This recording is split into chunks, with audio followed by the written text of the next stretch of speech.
There was a time when privacy was considered wisdom, a time when restraint was respected, a time when discretion signaled maturity.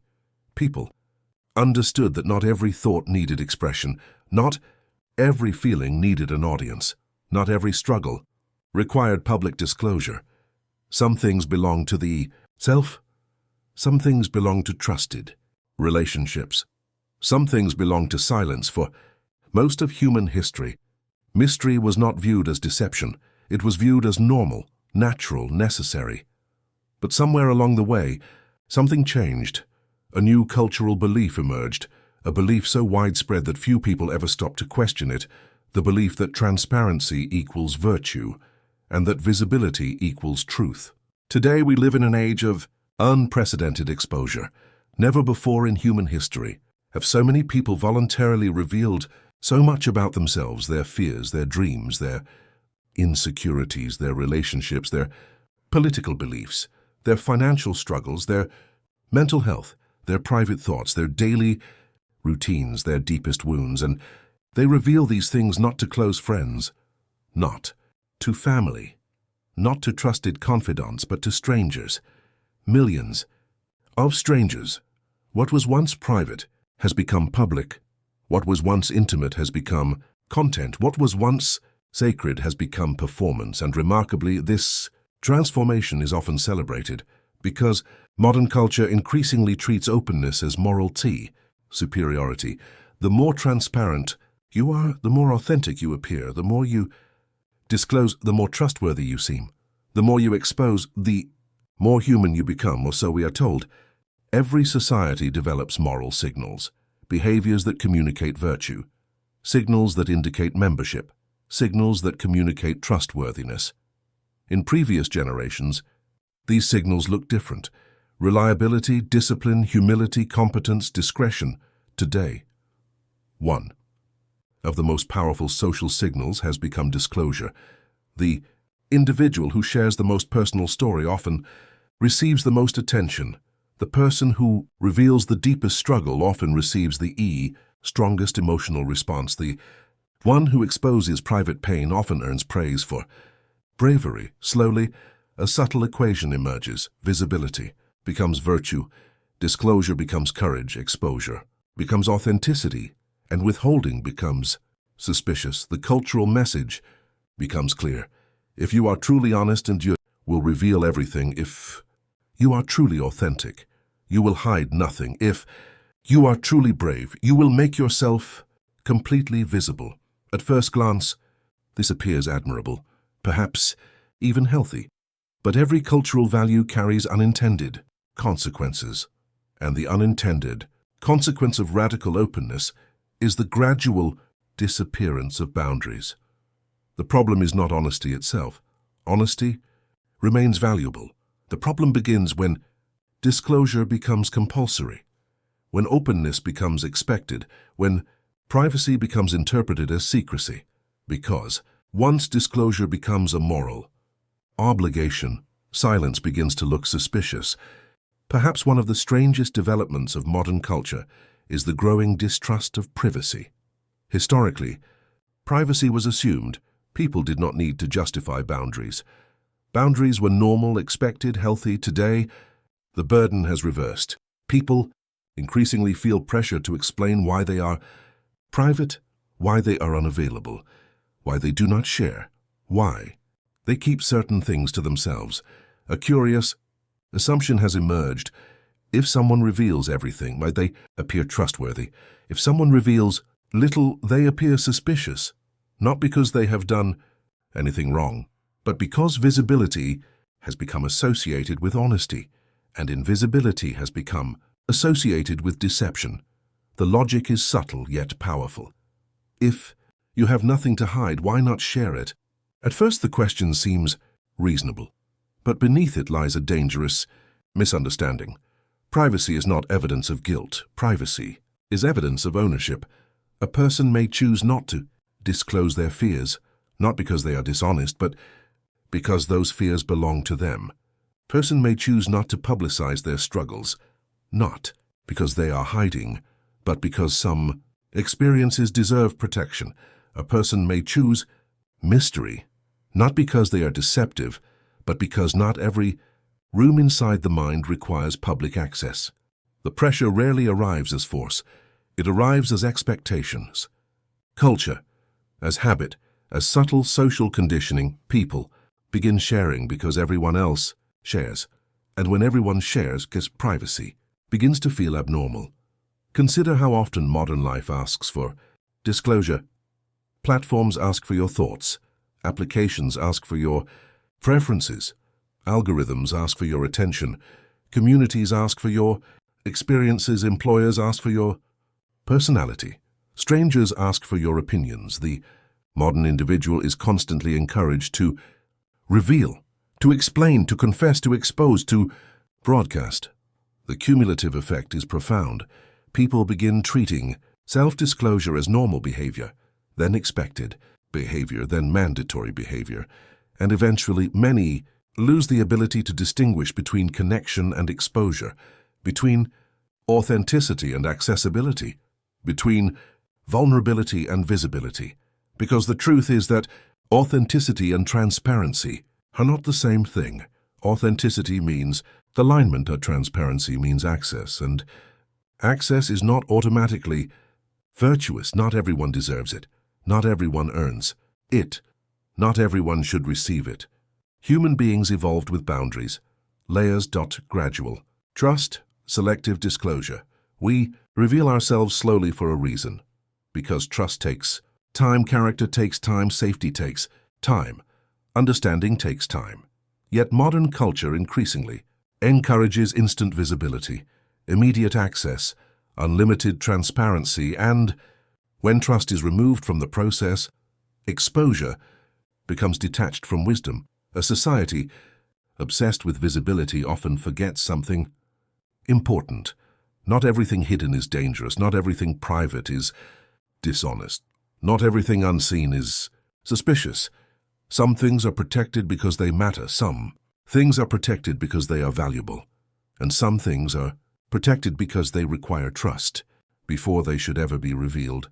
The new religion of authenticity promises liberation through exposure.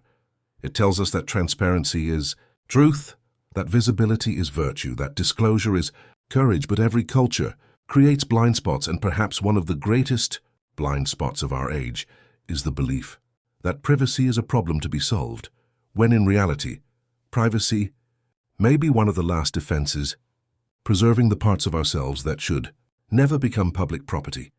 The culture encourages transparency, but culture is not acting alone. Behind every trend lies a system. Behind every behavior lies an incentive. And behind the modern obsession with disclosure stands one of the most powerful attention machines ever created: social media. At first glance, social media appears neutral, a tool. Platform, a technology connecting people across vast distances, but every system rewards certain behaviors and discourages others. The question is not whether social media influences behavior. The question is what behavior it rewards. And increasingly, the answer is exposure. Every platform depends on attention. Attention creates engagement. Engagement creates revenue. Revenue creates growth. And the most valuable content is often not information. It is emotion, because emotion keeps people watching. Emotion keeps people clicking. Emotion keeps people sharing. Emotion keeps people returning, and few things generate emotion more reliably than vulnerability. A person posting a photograph receives attention. A person posting a confession receives more. A person sharing a private struggle receives even more. A person exposing trauma receives more. Still, the deeper the disclosure, the stronger the reaction. The stronger the reaction, the more visible the content becomes, and slowly the platform teaches a lesson. Not through words, not through commands, through rewards. Why platforms reward disclosure? Human behavior follows incentives. Always has, always will. People move toward reward and away from punishment. Social media understands this principle perfectly. Every like, every comment, every share, every notification functions as a tiny psychological reward, a signal, a form of validation. A digital acknowledgement of existence. The platform does not need to tell people to reveal. More, the rewards do the teaching. When someone posts something ordinary, the response is modest. When someone posts something deeply personal, the response intensifies. The brain notices, the brain learns, the brain adapts. And over time, disclosure becomes associated with approval. Most users never consciously recognize the process. Yet, the conditioning continues. A confession receives attention. Attention feels rewarding. The behavior repeats gradually. Personal information becomes social currency, and privacy becomes increasingly expensive. Emotional exposure as engagement fuel. Social media does not merely distribute content. It distributes emotional experiences, outrage, fear, joy, shock, empathy, curiosity, envy, validation. Every emotional response extends attention, and attention is the most valuable commodity in the digital economy. A private achievement may interest people briefly. A private wound often interests them longer, because pain activates empathy. Empathy creates engagement. Engagement drives visibility. Visibility drives reach, and reach drives platform growth.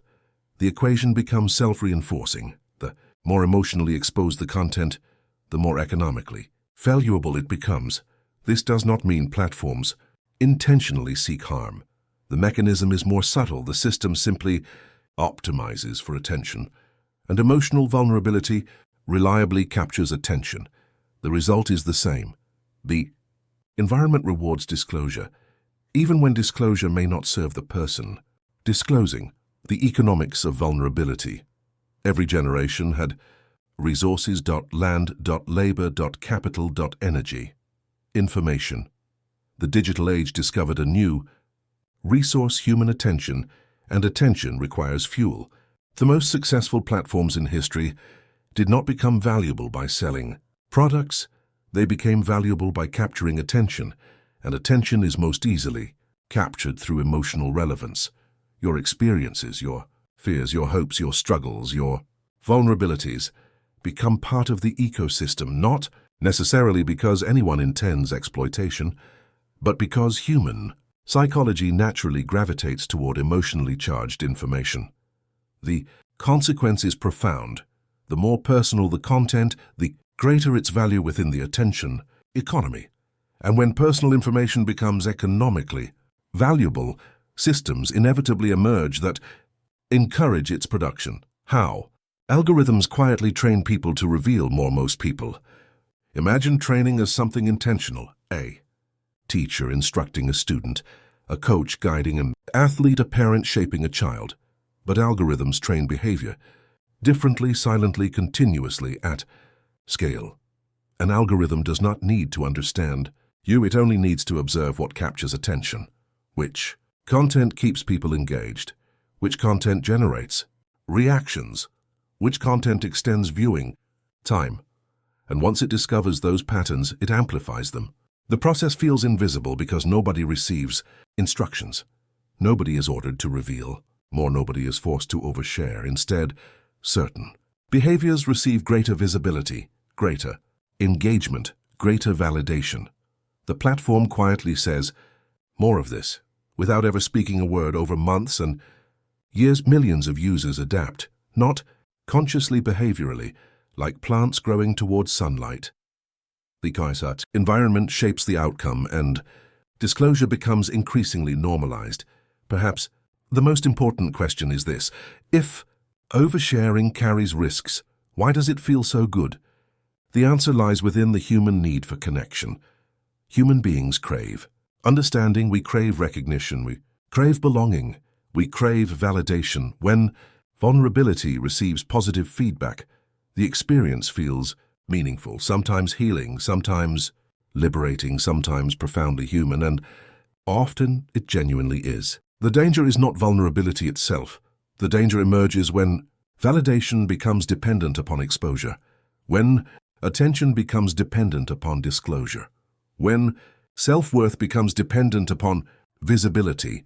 Because what begins as connection can slowly transform into dependency. The person reveals more, receives validation, reveals more, receives validation. The cycle strengthens until eventually they no longer know where authenticity ends and performance begins, and by the time the risks become visible, years of information may already exist, collected, stored, analyzed, observed by people they know and people they don't. Social media did not invent vulnerability. It monetized it.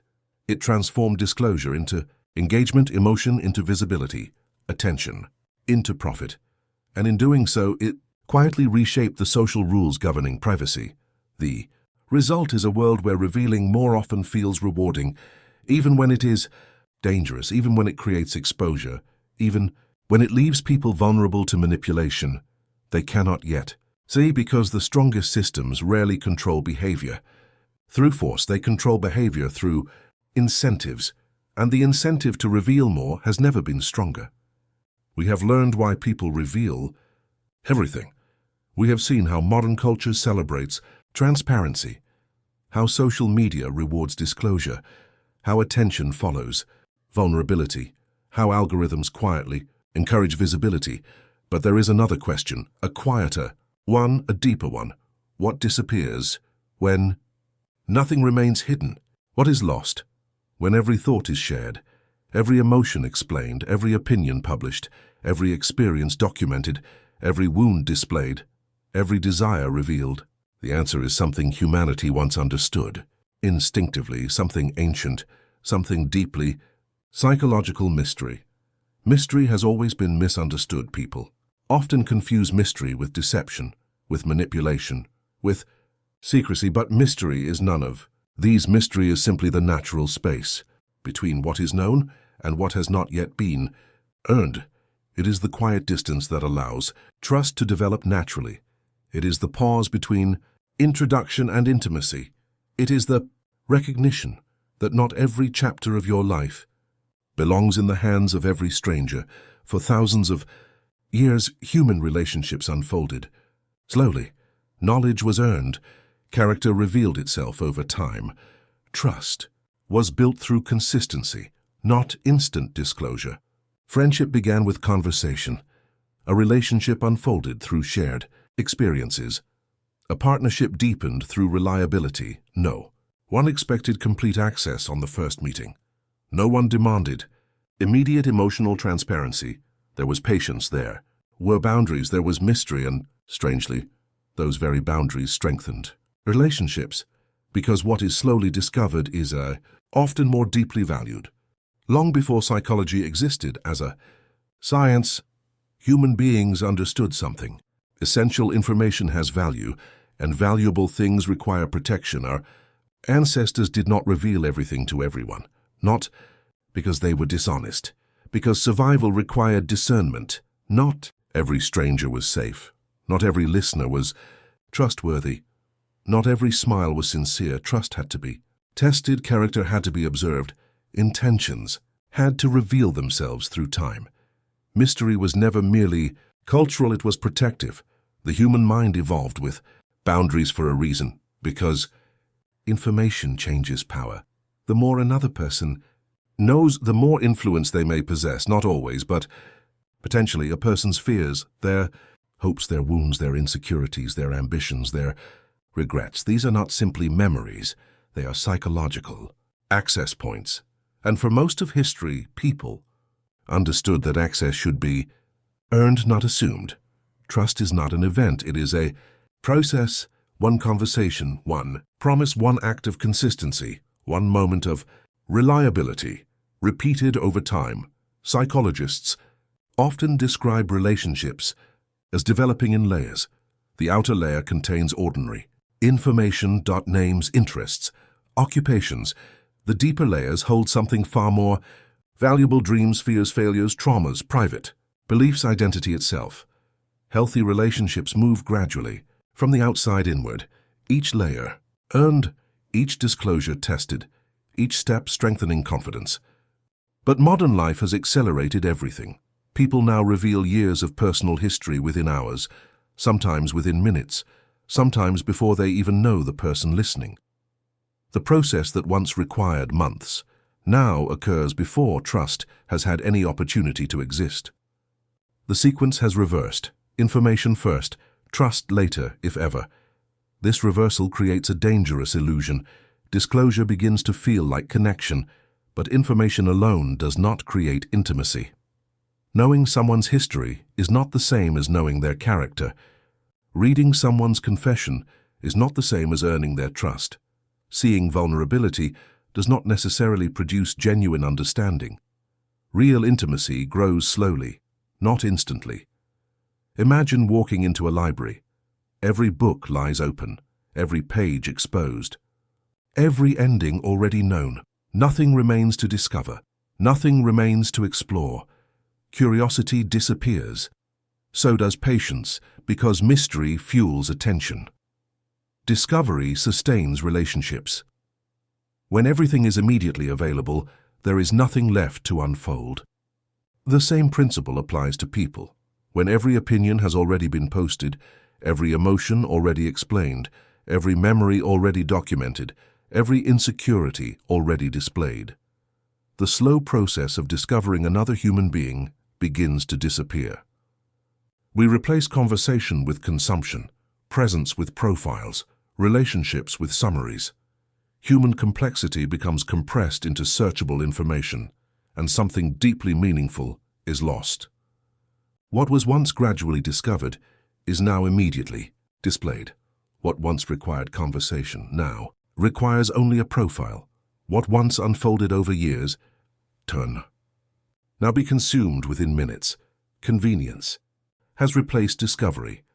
Exposure has replaced discernment. Visibility has replaced patience, and in gaining immediate access, may have lost something irreplaceable. Mystery was never the enemy of authenticity. It was authenticity's protector, because authenticity without boundaries becomes exposure, and exposure without discernment becomes vulnerability. The modern world teaches us that being fully visible is the highest form of honesty, but perhaps complete visibility is not wisdom. Perhaps wisdom lies in understanding that every meaningful relationship requires time, that trust is not built through immediate access, that intimacy cannot be accelerated, and that the parts of ourselves we protect are often the parts that make genuine connection possible. Mystery is not deception, it is patience, it is discernment, it is respect for the natural rhythm through which trust has always been built, and in an age obsessed with revealing, everything remaining partially unknowable may be one of the last forms of psychological freedom. We have lost mystery, the quiet spaces where identity once developed unseen, the slow unfolding of trust, the wisdom of selective disclosure. But the disappearance of mystery created something unexpected, something far more subtle. If everyone is expected to be authentic, then authenticity itself can become a performance, and that may be one of the greatest psychological paradoxes of our time, because authenticity cannot survive if it is constantly being observed.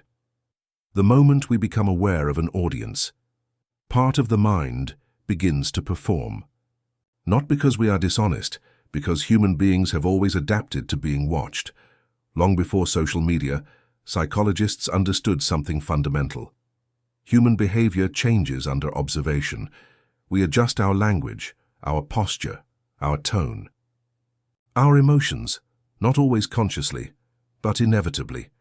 Every audience changes the performance. The presence of observation reshapes expression. And today, the audience is no longer a room, it is the world. Millions of people now experience life through invisible spectators. Before speaking, they imagine reactions. Before sharing, they anticipate engagement. Before expressing emotion, they consider how it will be received. Without realizing it, their internal world begins negotiating with an external audience. Slowly, identity becomes collaborative, not between who they are and who they wish to become, but between who they are and what receives approval. There is nothing inherently wrong with vulnerability. In the right place, with the right people, at the right time. It is one of the most courageous acts a human being can perform. But vulnerability changes when an audience enters the room, because genuine vulnerability seeks understanding. Performed vulnerability seeks response. One heals, the other competes. The distinction is subtle yet profound. One asks, "I need to be understood." The other asks, "Will they respond?" One moves toward connection, the other moves toward attention, and, because attention is rewarding, performance gradually replaces authenticity. Without intention, without awareness, without malice. The tragedy is that many people no longer recognize the difference. They believe they are expressing themselves when often they are managing perception, selecting disclosures, editing emotion, framing experiences, optimizing authenticity itself. Authenticity has never been about saying everything. Authenticity has never required complete transparency. Authenticity simply means alignment, living in harmony with one's values, speaking truthfully, acting consistently, remaining genuine regardless of the audience, but appearing authentic is something entirely different. Appearance concerns perception. Reality concerns character. The modern world often confuses the two. A person who appears authentic may simply be skilled at storytelling. A person who lives authentically may never broadcast their life at all, because authenticity happens in private, long before it becomes visible. It exists in unseen decisions, quiet integrity, invisible discipline, uncelebrated kindness. Moments, no camera records, no audience applauds, no algorithm rewards. Real authenticity is surprisingly ordinary. It does not constantly announce itself. It simply exists. Performance, however, requires continuous maintenance, continuous visibility, continuous reinforcement, and eventually, maintaining the image becomes more important than protecting the self. The human brain evolved within communities. Acceptance once meant survival. Rejection carried enormous consequences. That ancient wiring still lives inside us. Only the village has changed. The audience is now global. Every compliment reinforces behavior. Every like rewards expression. Every share validates identity. Over time, the mind begins learning, not necessarily what is true, but what is rewarded. This is one of the quietest forms of psychological conditioning, because nobody forces the transformation. The rewards are enough. Gradually, people stop asking, "What do I truly believe?" and begin asking, "What receives the strongest response?" The shift is almost invisible, but it changes everything. Identity slowly becomes optimized, not for truth, but for approval. Confession has always existed. Religious traditions understood its power. Therapists understand its healing. Trusted friendships rely upon it. But confession changes when it becomes public, because public confession introduces incentives, recognition, sympathy, status, influence, visibility. Most people do not confess to manipulate. They confess because it feels relieving, because sharing pain often reduces its weight. But public confession creates another experience, attention, and attention itself can become reinforcing, not because attention is evil, because attention satisfies ancient psychological needs: recognition, belonging, validation, importance. The cause danger emerges when healing becomes dependent upon spectators, when every emotional breakthrough requires an audience, when private growth becomes public performance. Every brand tells a story. It selects certain qualities, highlights certain values, repeats consistent themes, builds recognition over time. Many individuals begin doing the same thing, not for products, for themselves.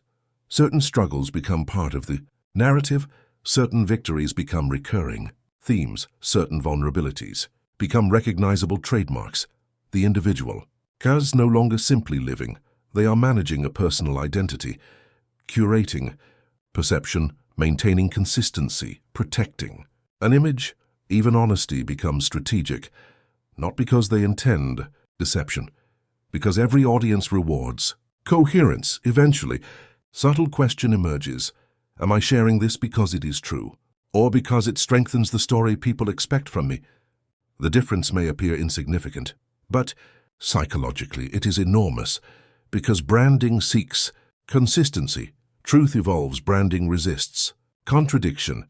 Authenticity embraces growth. When honesty becomes part of identity management, something fragile appears: the fear of changing, the fear of contradicting previous versions of yourself, the fear of disappointing an audience attached to who you used to be, and so people remain loyal, not to reality, but to the version of themselves they have already published. The modern world celebrates authenticity, but observation changes. Behavior approval shapes identity. Attention rewards disclosure, and gradually authenticity becomes something to display instead of something to live. The greatest danger is not that people begin lying. It is that they begin performing truth, carefully selecting which parts of themselves deserve attention, curating vulnerability, optimizing honesty, until the audience knows the performance better than the person knows themselves. Perhaps the deepest form of authenticity is not revealing everything, nor performing vulnerability, but quietly becoming the person you claim to be, even when no one is watching. We have explored why people reveal themselves. We have watched privacy slowly become optional. We have seen authenticity transformed into performance. We have witnessed mystery disappear beneath the pressure of constant visibility. But every confession has a destination. Every photograph, every opinion, every fear, every celebration, every disappointment, every late-night thought shared with the world. Once it leaves you, it no longer belongs only to you. It becomes information. And information behaves differently than emotion. Emotion is temporary. Information is permanent. Emotion fades. Information accumulates. Emotion is experienced. Information is stored.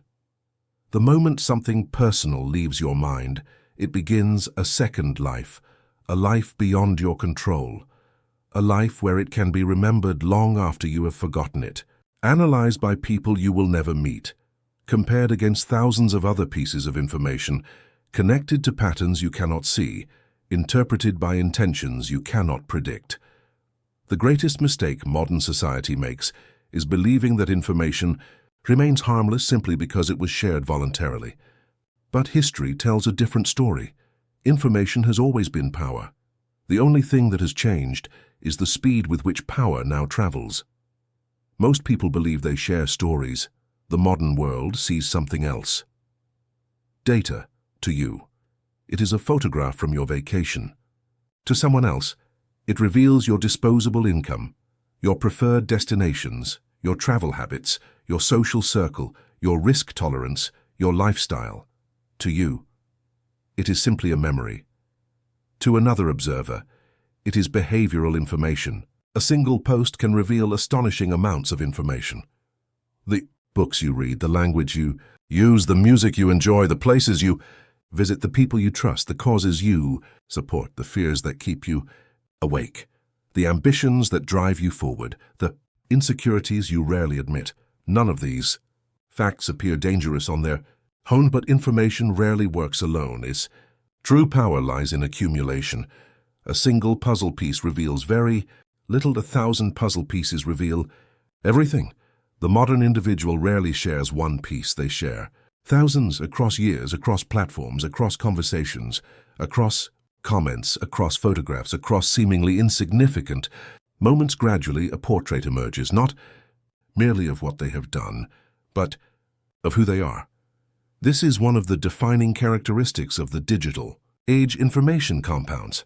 Small disclosures accumulate into profound psychological visibility, not because any single detail is revealing, because together they become identity. Information becomes truly valuable when it begins. Predicting behavior. Knowing where someone traveled is interesting. Knowing where they are likely to travel next is powerful. Knowing someone enjoys philosophy is informative. Knowing which philosophical ideas consistently influence their decisions is behavioral intelligence. Behavioral intelligence asks different questions, not what happened, but what is likely to happen next. What motivates this person? What discourages them? What attracts them? What frightens them? How do they make decisions? How do they respond to uncertainty? What earns their trust? Every repeated action becomes a clue. Every repeated choice strengthens the model. Over time, patterns become remarkably reliable.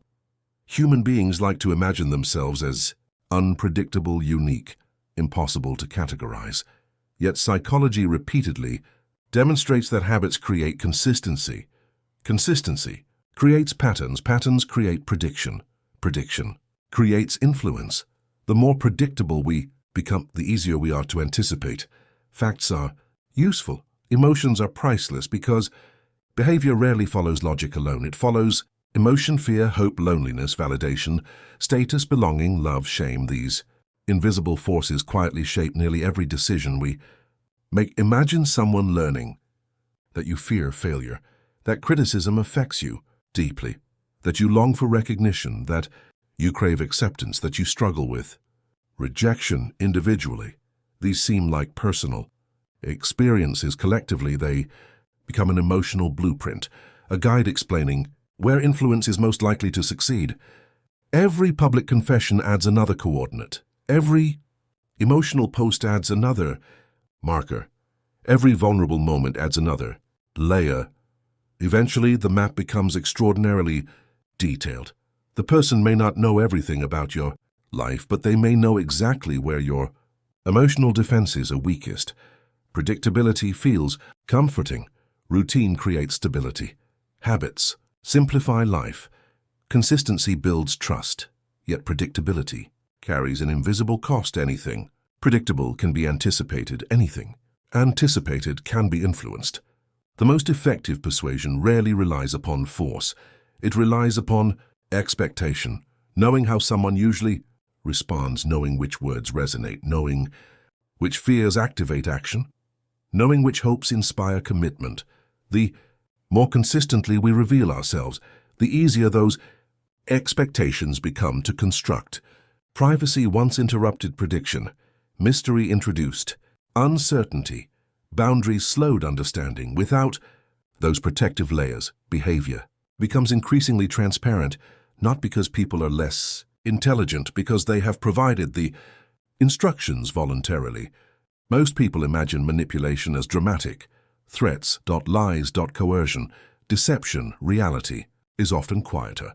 Modern social engineering begins with observation. Long before persuasion comes, understanding. Long before influence comes, information. Long before trust comes, analysis. The skilled manipulator rarely invents your desires. They discover them. They do not create your fears. They identify them. They do not force your decisions. They gently arrange circumstances so your own psychology leads you exactly where they intended. This is what makes modern manipulation so difficult to detect. It feels like freedom because every decision still appears to be your own. The greatest social engineers understand a timeless principle. People rarely resist ideas that already resemble their own, so they begin where you already agree, where you already believe, where you already hope, where you already fear. Influence succeeds not by changing who you are overnight, but by quietly guiding who you already appear to be becoming. The blueprint was never built through hacking. It was built through listening, watching, observing, waiting patiently, collecting the countless pieces of yourself that you believed were insignificant, until one day they were no longer pieces. They were the entire map. Every detail is data. Every pattern tells a story. Every story becomes a model. Every model becomes prediction. Every prediction creates influence. The information you release does not disappear. It evolves. It connects. It accumulates. It quietly becomes a psychological blueprint. Not because the world is filled with villains, but because every system and every person makes decisions using the information available to them. The modern danger is not merely that others know your story. It is that they may understand your patterns better than you understand them yourself. The blueprint has been drawn. Every photograph, every confession, every fear, every ambition, every carefully written caption, every emotional moment shared with the world, piece by piece, They formed something larger than memory. They formed understanding. And understanding is never neutral. It can heal. It can teach. It can strengthen relationships. Or it can become the foundation of manipulation, because information alone has no intention. Only the people who possess it do. Most people imagine trust as something beautiful. And it is. Trust is the invisible bridge that allows two strangers to become friends, two friends to become partners, two partners to build families, communities, civilizations. Without trust, human cooperation collapses. No business survives. No relationship endures. No society functions. Trust is one of humanity's greatest achievements, yet because trust is so valuable, it has also become one of humanity's most exploited resources. The greatest manipulators do not begin by asking for your money, or your loyalty, or your obedience. They begin by earning your trust, or more accurately, by manufacturing the appearance of it. This is what makes modern manipulation so difficult to recognize. It rarely arrives wearing the face of deception. It often arrives wearing the face of understanding. It listens, carefully, speaks gently, agrees often, appears remarkably similar, feels strangely familiar, almost, as if it has known you for years. But familiarity is not always connection. Sometimes it is engineering. The blueprint has already answered the most difficult questions. What comforts you? What frightens you? What inspires you? What makes you feel seen? What kind of language lowers your defenses? What kind of praise earns your confidence? What kind of empathy you have been longing to hear? The manipulator does not need to guess. The blueprint already knows, and now the blueprint begins to speak. Trust was never meant to be built in minutes. It was designed to emerge through consistency, through time, through sacrifice, through uncertainty, through shared experience. Yet, modern psychology has discovered something unsettling. The appearance of trust, it can often be manufactured far more quickly than trust itself, not through genuine care, but through precision, the right words, the right timing, the right emotional reflections, the right understanding, not of your character, but of your vulnerabilities. In this act, we descend into one of the oldest forms of influence ever. Practice, not force, not intimidation, not authority, but psychological proximity, the remarkable ability to make another human being believe, I have finally found someone who understands me. Sometimes that belief is real, sometimes it is carefully constructed. The difference may determine the course of an entire life. Long before there were nations, before there were markets, before there were banks, there was trust. Trust built the first families.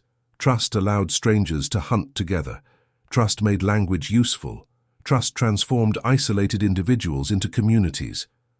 Every civilization that has ever existed has rested upon an invisible agreement, the belief that another human being will behave as they claim.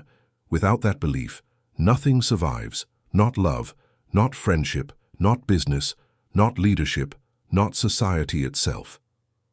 Trust is humanity's oldest currency, and unlike money, it cannot be printed, it cannot be manufactured overnight, it cannot be demanded, it must be earned, which is precisely why it has become one of the most valuable resources on earth. Money can purchase compliance, power can enforce obedience, fear can create silence, but none of these create trust. Trust exists only when another human being willingly lowers their defenses, when they choose to believe, when they choose to rely upon you, when they place something valuable into your hands. Their confidence, their vulnerability, sometimes their future. That decision cannot be forced, it can only be invited, which makes trust remarkably fragile, years to build, seconds to destroy. Psychologists often describe trust as a shortcut. The brain cannot verify every decision. It cannot investigate every person. It cannot analyze every interaction. Doing so would consume enormous mental energy. Instead, the mind creates trust, a remarkably efficient psychological tool. Trust allows us to stop calculating, to stop questioning, to stop defending ourselves every moment of every day. Without trust, ordinary life would become impossible. Imagine questioning every conversation, every handshake, every promise, every smile, every recommendation, every friendship. The mind would collapse beneath endless uncertainty. Trust exists because uncertainty is exhausting, and that is exactly why trust is so powerful. The moment trust appears, something extraordinary happens inside the brain. The internal alarm begins to quiet, suspicion softens, critical thinking relaxes. The nervous system shifts from vigilance towards safety. This is not weakness, it is biology. Human beings were designed to cooperate, not to remain permanently suspicious, because permanent suspicion destroys communities, permanent distrust destroys families, permanent vigilance destroys peace. Trust allows life to function, but every strength carries a vulnerability. The same mechanism that allows intimacy also creates opportunity for exploitation. Think about the people you trust most. You probably do not examine every sentence they speak. You do not verify every recommendation. You do not question every motive. Because trust reduces cognitive effort. It saves energy. The brain says they are safe. And once that judgment is made, countless psychological filters quietly relax. This is why trust is so valuable. Not because it controls behavior, because it changes perception. The same words spoken by a stranger and by someone you deeply trust do not enter your mind the same way. One encounters resistance, the other enters almost effortlessly. Trust is not simply emotional, it is neurological. Information tells someone who you are. Trust determines whether you will believe them. This distinction changes everything. A manipulator can possess every detail of your life, yet accomplish nothing, if you never trust them. But once trust is established, information becomes influence. Advice becomes direction. Suggestions become decisions. Opinions become beliefs, because trust transforms ordinary communication into psychological authority. History repeatedly demonstrates this principle. The greatest frauds rarely begin with theft. They begin with friendship. The most devastating betrayals rarely begin with conflict. They begin with confidence. The most effective manipulation rarely begins with deception. It begins with credibility, because credibility opens doors that force never could. Why manipulators? Value trust above everything else here. Skilled manipulator understands something most people never consider. Winning the argument is unnecessary if you can win the person. Once trust exists, resistance declines.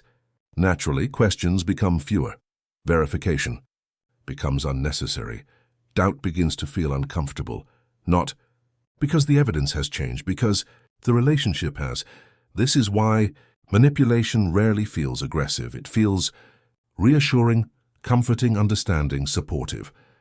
It offers certainty, validation, belonging. The one manipulator understands that people rarely surrender to pressure. They surrender to familiarity, to confidence, to the comforting belief that they are finally understood. Trust cannot be rushed, or can it? Under ordinary circumstances, trust develops slowly. It grows through consistency, shared experiences, reliability. Time is trust's greatest architect. Yet modern psychology reveals something unsettling. The appearance of trust can sometimes be accelerated. Not genuine trust, but the feeling of trust, and the human brain often struggles to distinguish between the two. This is where manipulation begins, not with lies, but with carefully engineered familiarity. The blueprint created in the previous act now becomes useful. Every fear, every hope, every emotional trigger, every preference, every insecurity becomes material, not for conversation, for construction. The construction of trust, not through coincidence, but through precision. The blueprint does not merely describe you anymore. It teaches someone exactly how to approach you. Trust is the foundation of civilization. Without it, no relationship survives, no leader inspires, no family remains united. No community endures. It is one of humanity's greatest strengths, and therefore one of its greatest vulnerabilities, because anything powerful enough to build lives is powerful enough to destroy them when placed in the wrong hands. The manipulator understands this. They do not begin by taking your money, or your loyalty, or your future. They begin by earning something far more valuable: your trust. And once trust is established, the hardest part of influence is already complete. Trust has been earned, or at least, it feels like it has. The bridge has been crossed. The walls have begun to fall. The nervous system relaxes. The mind whispers a quiet sentence that changes everything. I think I know this person. But here is the disturbing reality: knowing someone and feeling like you know someone are two entirely different psychological experiences. One is built through time, the other can be engineered, and the human brain often struggles to distinguish between them. Perhaps one of the greatest illusions in social psychology is the illusion of familiarity, the strange feeling that someone you've only just met somehow feels deeply familiar, almost as if you've known them your entire life. That feeling is powerful. It lowers defenses, accelerates trust, creates emotional openness. And if intentionally manufactured, it becomes one of the most sophisticated psychological tools ever discovered. Why strangers can feel instantly trustworthy? Your brain makes decisions long before your conscious mind does. Within seconds, it begins answering silent questions. Safe, dangerous, friendly, threatening, similar, different. These judgments happen automatically. Not because the brain is irrational, because survival demanded speed. Our ancestors could not spend weeks analyzing every stranger they encountered. They needed rapid assessment, and so evolution created shortcuts, mental patterns, cognitive efficiencies, what psychologists call heuristics. These shortcuts help us navigate an overwhelmingly complex social world.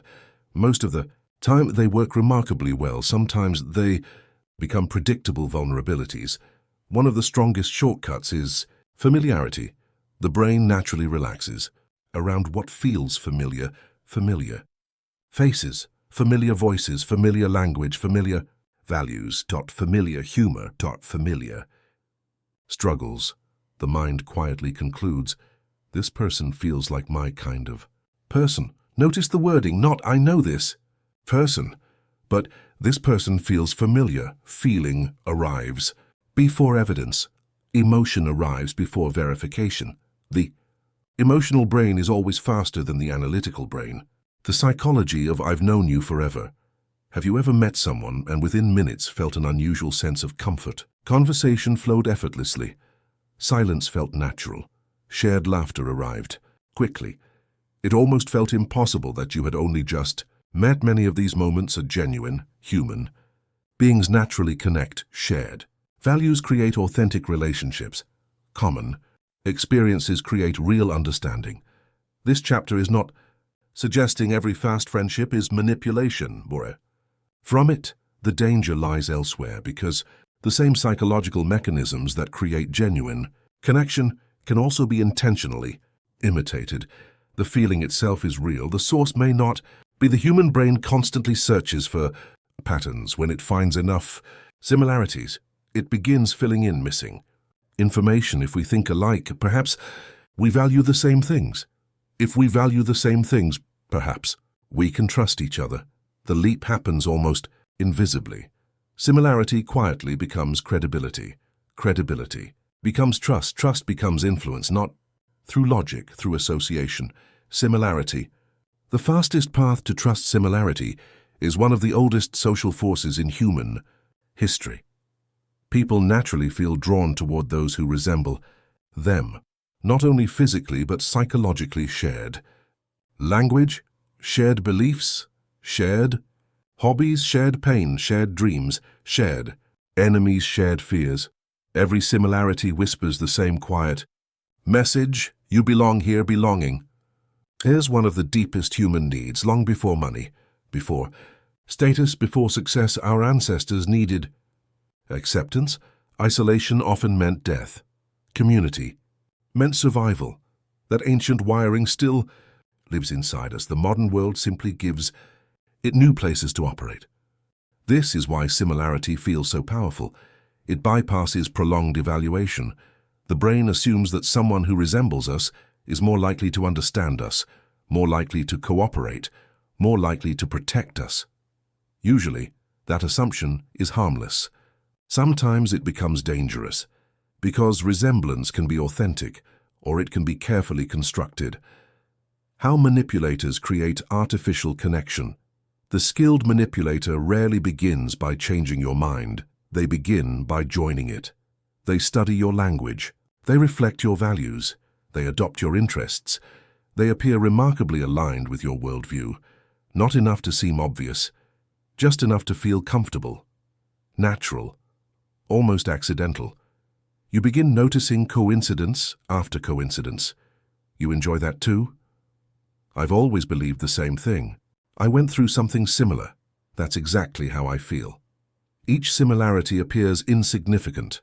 Collectively, they produce something extraordinary. Comfort. Comfort lowers vigilance. The analytical mind grows quieter. The emotional mind becomes louder. You stop evaluating. You begin relating. And that transition changes everything, because influence rarely begins after trust. It begins during trust, while trust is still forming. The invisible science of instant rapport is one of psychology's most fascinating phenomena. It is the feeling that communication has become effortless, that conversation flows naturally, that another person somehow understands us. Rapport itself is not manipulation.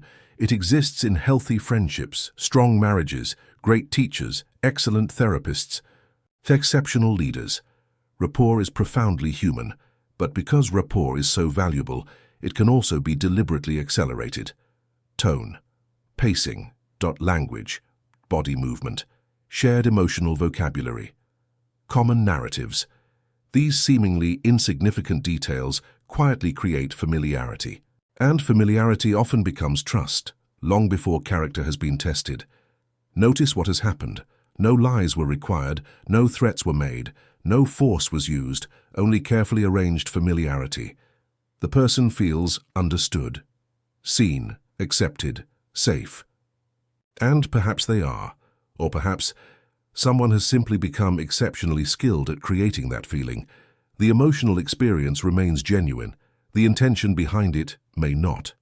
Human beings are not deceived because they crave lies. They are influenced because they crave connection, to be understood, to be accepted, to finally encounter someone who seems to speak the language of their inner world. There is nothing weak about that desire. It is one of the most beautiful aspects of being human.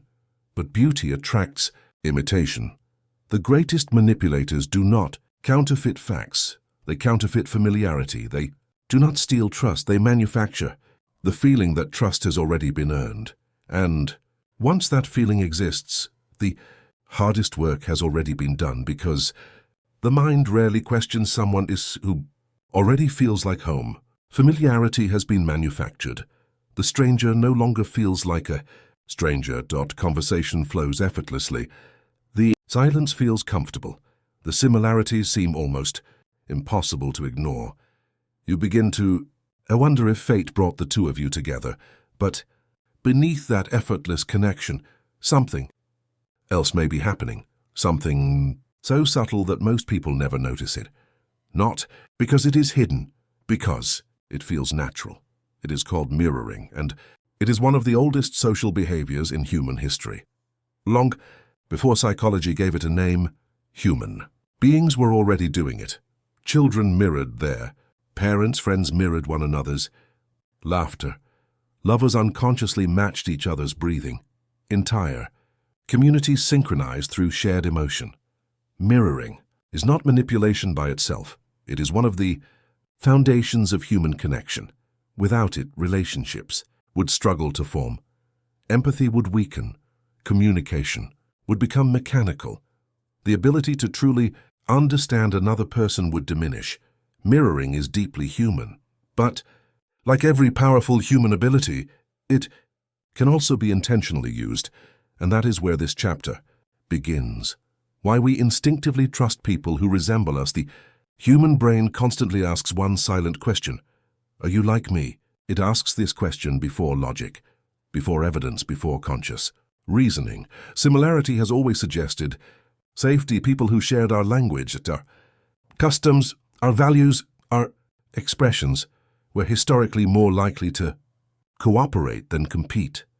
Evolution rewarded those who recognized familiarity quickly, not because similarity guarantees safety, but because it often increased the odds of survival. Those ancient instincts still guide modern relationships. Only the environment has changed.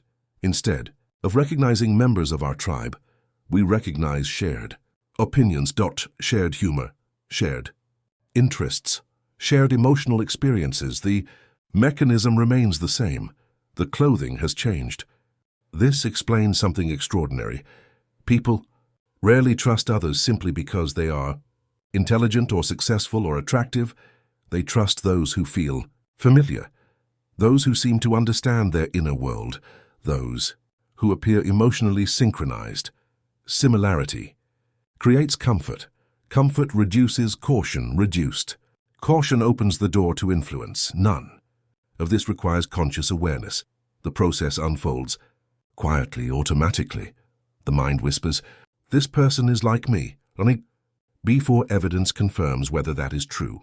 The neuroscience of mirrored behavior. Inside the human brain exists an extraordinary capacity.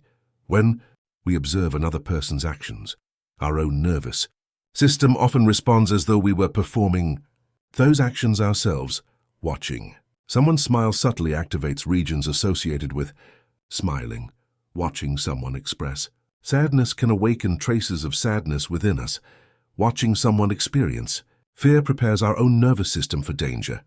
The brain was designed not merely to observe people, but to simulate them. This remarkable ability helps us predict intentions, understand emotions, coordinate behavior, build empathy. Without conscious effort, our minds begin reflecting the emotional states of those around us. This silent synchronization is one reason emotions spread so easily. Through groups, joy becomes contagious, fear becomes contagious, laughter becomes contagious, so does panic. The brain naturally mirrors. It is one of its greatest strengths and, therefore, one of its greatest vulnerabilities. How? Subtle imitation bypasses conscious awareness. Most mirroring happens without intention. Friends naturally adopt similar speech. Couples gradually develop similar expressions. Families often share gestures they never consciously learned. Healthy relationships naturally synchronize over time. But deliberate mirroring works differently. It begins with observation. How quickly do you speak? Do you lean forward when excited? Do you pause before answering difficult questions? Do you smile often? Do you use emotional language, logical language, visual language? The skilled observer notices everything, then very gently begins reflecting it back. Not enough to be obvious, just enough to feel strangely comfortable. You begin experiencing familiarity without recognizing its source, because conscious awareness rarely notices subtle imitation. The emotional brain notices first, and it responds with comfort. Imagine meeting someone who laughs at the same rhythm you do, uses familiar phrases, shares similar body language, maintains similar energy, responds emotionally in ways that resemble your own. Nothing appears unusual. In fact, it feels effortless, natural. The connection seems almost destined, yet part of what feels like destiny may simply be synchronization. Emotional synchronization. As a tool of influence, human beings rarely trust information. They trust emotional experience. Facts may persuade the mind. Emotion persuades the person. This is why emotional synchronization is so powerful. When someone consistently reflects your emotional state, you begin feeling understood, not because they necessarily understand your life, because your nervous system experiences resonance. Resonance feels safe. Safety invites openness. Openness creates disclosure. Disclosure creates deeper understanding, and deeper understanding creates greater influence. Notice how naturally the cycle unfolds. No force, no pressure, only emotional alignment. This is why genuine empathy transforms relationships. A compassionate therapist listens carefully. A loving partner adjusts emotionally. A trusted friend meets grief with presence. Mirroring becomes healing, because the intention is care. The behavior itself is not the danger. The intention behind it is the same psychological process capable of creating profound healing can also become a remarkably effective instrument of manipulation. When empathy is genuine, and when it becomes strategy, real empathy asks one question: how can I understand you? Strategic empathy asks another: how can understanding you benefit me? From the outside, they can appear almost identical. Both listen carefully, both remember details, both validate emotion, both create comfort. The difference is invisible. Because it lives inside intention, genuine empathy expects nothing in return. Strategic empathy quietly anticipates an outcome: trust, compliance, influence, access, control. This distinction cannot always be seen immediately, which is why time remains one of the greatest protectors against manipulation. Time reveals consistency. Time exposes motives. Time separates authentic character from practiced technique. The manipulator is rarely impatient. They understand that influence grows best inside trust, and trust grows best inside familiarity. Mirroring simply accelerates the journey. It creates the feeling that two strangers have somehow known one another forever. But feelings, however sincere, are not evidence. Comfort is not proof. Connection is not character. Understanding is not integrity, and familiarity is not always friendship. Mirroring is one of humanity's greatest gifts. It allows children to learn, friends to bond, families to understand one another, communities to cooperate. Without mirroring, empathy itself would struggle to exist.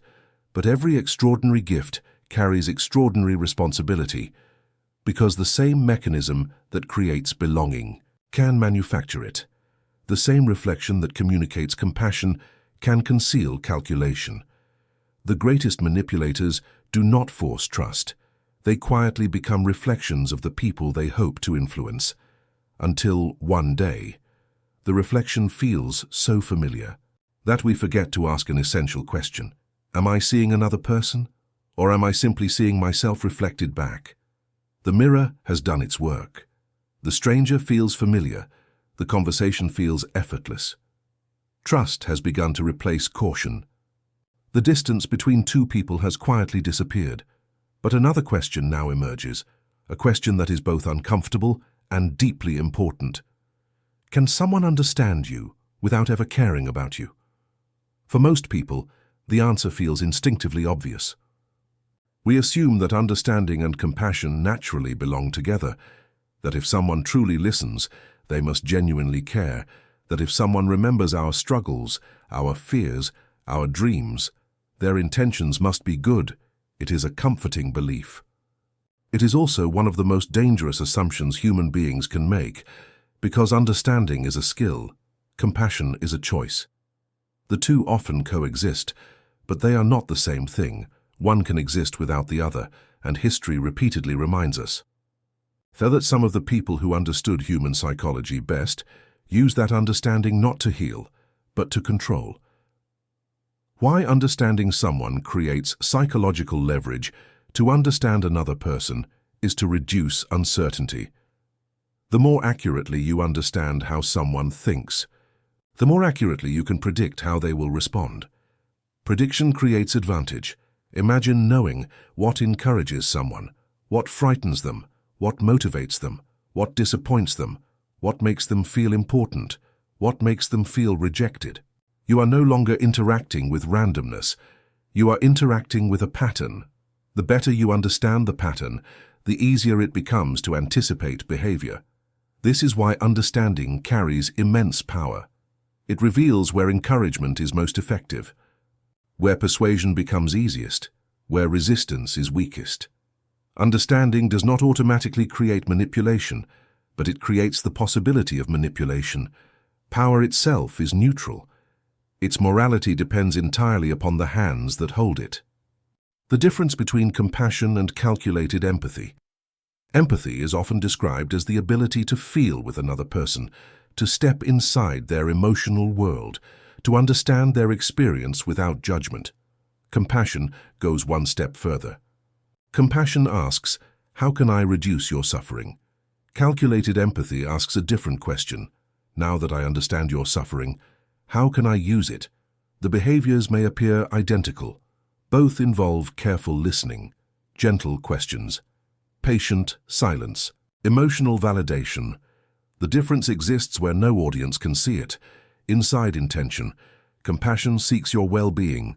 Calculated empathy seeks an outcome. Influence, compliance, access, control. The words may sound identical. The destination is entirely different. This distinction explains why manipulation rarely feels hostile. The manipulator often appears remarkably caring, remarkably attentive, remarkably patient. Not because kindness is fake, because kindness is effective. People naturally lower their defenses around those who make them feel understood. That reaction is profoundly human. The danger begins when understanding becomes transactional, when your emotions become information, when your trust becomes opportunity. Listening is the most underestimated influence. Skill. Most people believe influence belongs to those who speak well. History suggests otherwise. The greatest influence often belongs to those who listen exceptionally well. Listening accomplishes something speaking cannot. It invites disclosure. When people feel heard, they naturally reveal more. Not because they intend to surrender information, because being understood feels relieving. The burden of carrying private thoughts becomes lighter. The conversation deepens, the emotional distance shrinks, trust grows, and with every story, the listener receives something invaluable. Context, patterns, values, motivations, fears, dreams. Listening quietly becomes research, not always intentionally, but always psychologically powerful. Notice what happens during meaningful conversations. The person asking thoughtful questions often speaks the least, yet learns the most. They leave with an increasingly detailed understanding of the other person's inner world. Meanwhile, very little about themselves has been revealed. The balance of information quietly shifts. One person feels deeply known, the other remains largely unknown. This imbalance creates asymmetrical understanding, and asymmetry often creates leverage. How emotional intelligence can be weaponized. Emotional intelligence is one of humanity's greatest strengths. It allows parents to comfort frightened children, doctors to reassure anxious patients, teachers to inspire struggling students, leaders to unite divided communities. Without emotional intelligence, relationships become mechanical, but every powerful ability carries a shadow. The ability to recognize emotion also creates the ability to influence emotion, to calm, to excite, to reassure, to provoke, to inspire, to discourage. Emotion itself becomes navigable. For someone guided by compassion, this ability heals. For someone guided by manipulation, it persuades. The skill remains identical, only the purpose changes. The most effective manipulation rarely invents emotion. It amplifies what already exists. A hidden insecurity, a quiet ambition, an unresolved fear, an unmet longing. The manipulator simply identifies the strongest current and gently moves with it. The person being influenced rarely feels controlled. They feel understood. That distinction is precisely what makes strategic empathy so effective. When kindness becomes a carefully designed strategy, kindness is one of the most beautiful qualities a human being can possess. It creates safety, encourages honesty, builds communities, strengthens relationships, yet kindness also carries immense persuasive power. People remember those who treat them well. They forgive them more easily. They trust them more readily. They grant them greater benefit of the doubt. This is why authentic kindness should always be treasured.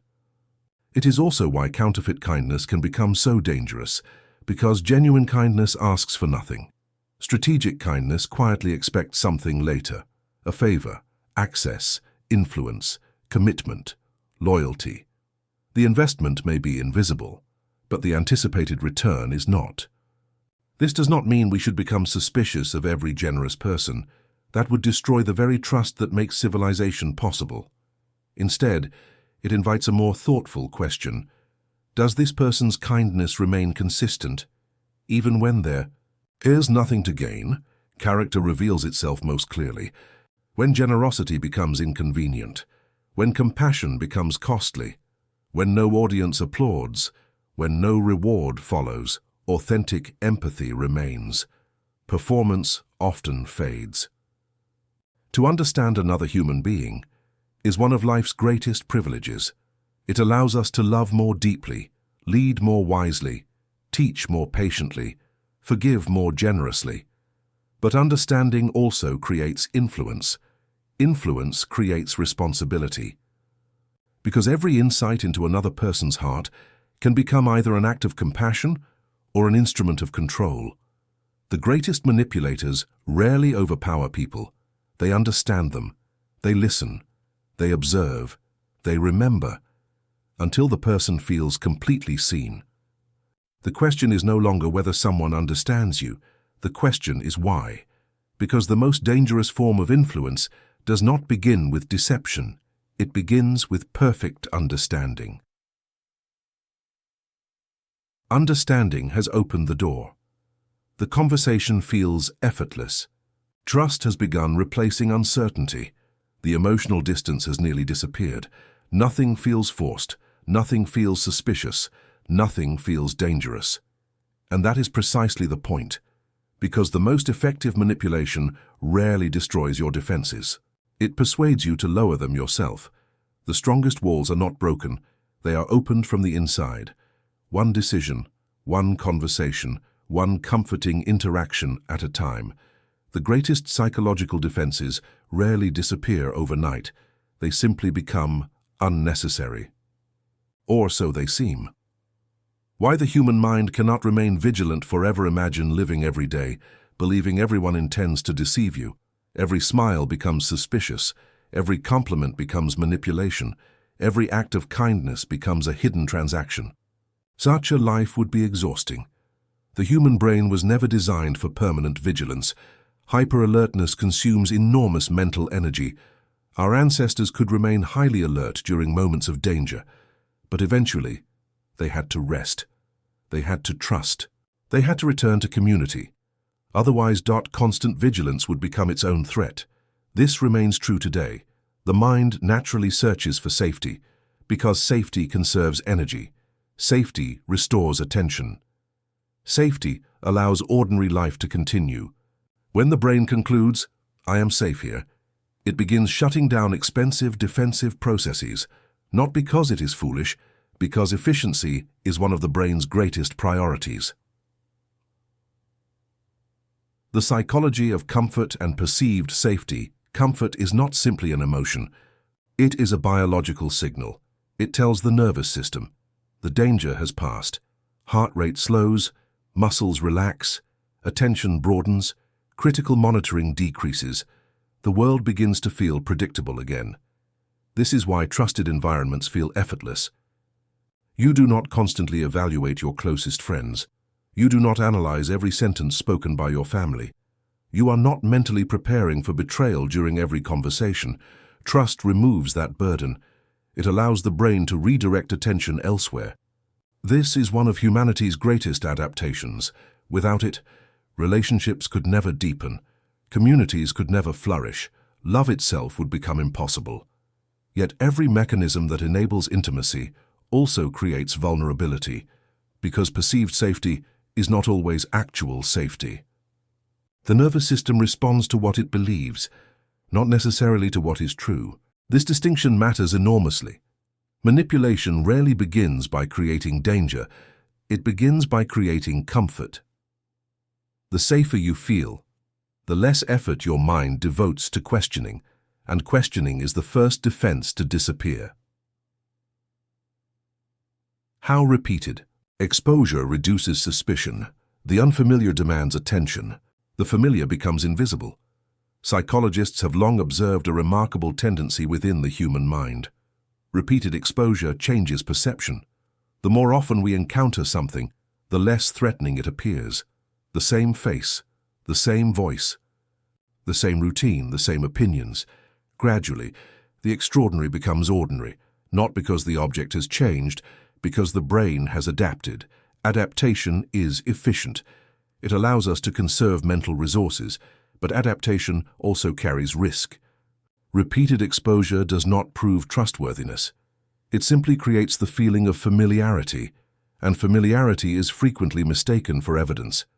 This explains why influence often unfolds slowly, not through dramatic persuasion, but through quiet repetition. Small conversations, minor agreements, consistent presence, nothing remarkable, until one day, the person no longer feels like an outsider. They feel expected, normal, safe. The transition is almost invisible. Yet psychologically, it changes everything. Familiarity, consistency, and emotional fatigue. Defending yourself requires energy. Questioning requires attention. Evaluating motives requires mental effort. No one can sustain that effort forever. Eventually, the mind economizes. It begins relying upon shortcuts. They've always been kind. They've never given me a reason to doubt them. They've been here for months. Surely I would have noticed by now. Notice something remarkable. None of these statements actually verify character. They describe familiarity, consistency, comfort. And yet, the brain quietly translates them into trust. Not because it is irrational, because certainty is psychologically comforting. Mental fatigue changes judgment. After prolonged emotional investment, people naturally become less critical. Not because intelligence disappears, because energy does. This is one reason manipulation often unfolds over time. Patience becomes strategy. Consistency becomes persuasion. The manipulator understands something profoundly simple. The longer someone feels emotionally safe, the less likely they are to question the relationship itself. The invisible moment when critical thinking quietly steps aside. There is rarely a single moment when someone decides, I will stop thinking critically. It happens gradually, question by question, conversation by conversation. Small assumptions replace careful examination. Confidence replaces verification. Emotion replaces investigation. The analytical mind does not disappear, it simply becomes less active. The emotional brain quietly assumes responsibility, not because emotion is flawed, because emotion evolved to preserve. Relationships logic asks, is this true? Emotion asks, does this feel safe? Most of the time, the two work together, but when emotion becomes overwhelmingly reassuring, logic often grows silent. This is the invisible turning point. Nothing dramatic occurs, no alarm sound, no obvious deception appears, only comfort, only familiarity, only confidence, until skepticism begins feeling unnecessary. The person does not feel manipulated, they feel understood. That feeling is exactly what makes the transition so difficult to recognize. The human mind was never designed to remain permanently guarded. It seeks peace, connection, belonging, predictability. These are not weaknesses. They are essential to a meaningful life. But every open door requires discernment, because trust should never eliminate wisdom. Comfort should never replace observation, and familiarity should never become evidence of character. The greatest manipulations rarely happen because people are naive. They happen because people are human. Eventually, every defense grows tired, every question grows quieter, every wall begins to lower, and sometimes the person standing on the other side has been patiently waiting for exactly that moment. Understanding became trust. Trust lowered the defenses. The barriers have quietly disappeared. Nothing appears unusual. Nothing feels forced. There are no threats, no raised voices, no obvious coercion, only conversation, only familiarity, only confidence. And then something almost impossible to notice begins to happen. Influence no longer arrives from the outside. It begins taking shape on the inside. Not because another person has taken control of your mind. Human beings are never that simple. But because every meaningful relationship influences the way we think, feel, and decide. That is one of the defining features of being human. The question has never been whether we influence one another. The question is, who is shaping your thinking, and to what end? The quiet power of trust. Every relationship changes us. Parents shape children, teachers shape students, friends shape one another, partners gradually influence habits. Priorities and perspectives. Books alter beliefs. Communities establish values. Cultures define what feels normal. Influence is not an exception. It is the invisible architecture of civilization. No one becomes who they are in isolation. Every conversation leaves a trace. Every meaningful relationship writes a sentence into the story of our identity. Most of these influences are healthy. Some become transformative. A mentor can awaken confidence. A friend can encourage courage. A therapist can help someone recover from years of pain. Influence itself is not dangerous, it is essential. But influence becomes dangerous when it quietly removes your ability to question. When trust becomes psychological authority, there is a subtle transition that occurs in every trusted relationship. At first, you simply listen. Later, you begin valuing the person's opinions. Eventually, their perspective starts carrying unusual weight. Not because they demand authority, because you have freely granted it. This is often healthy. We seek advice from people whose judgment we respect. We learn from those with experience. We rely on trusted voices when facing uncertainty. The difficulty arises when trust becomes automatic. Agreement when admiration replaces evaluation. When confidence replaces curiosity. When the question quietly changes from, "Is this true?" to, "If they believe it, it must be true." That is not trust, that is dependence. Healthy trust welcomes questions. Healthy relationships survive disagreement. Healthy leaders encourage independent thought. When questioning becomes unwelcome, or when your own judgment begins to disappear, something important has changed. The relationship is no longer strengthening your autonomy. It is beginning to replace it. The invisible shift in decision-making. Major changes rarely begin with major decisions. They begin with small ones. A recommendation accepted without reflection. A preference adopted without noticing. A habit borrowed. A phrase repeated. A belief gradually inherited. Identity is remarkably adaptable. Every day, our minds absorb ideas from the people around us. Most pass unnoticed. Some quietly reshape how we interpret the world. This process is not inherently manipulative. It is how learning works. It is how culture survives. It is how wisdom travels across generations, but it also explains why discernment matters. Not every influence deserves equal authority. When your inner voice grows quieter, one of the quietest transformations in any unhealthy influence is not that another voice becomes louder. It is that your own becomes quieter. You hesitate before trusting your instincts. You second-guess your perceptions. You increasingly look outward for confirmation before making decisions. Gradually, certainty begins living somewhere else. Not within your own judgment, but within another person's approval. This transition rarely feels dramatic. It often feels comforting. After all, uncertainty is exhausting. Having someone who always seems confident can feel reassuring. But confidence is not the same as wisdom. And certainty is not the same as truth.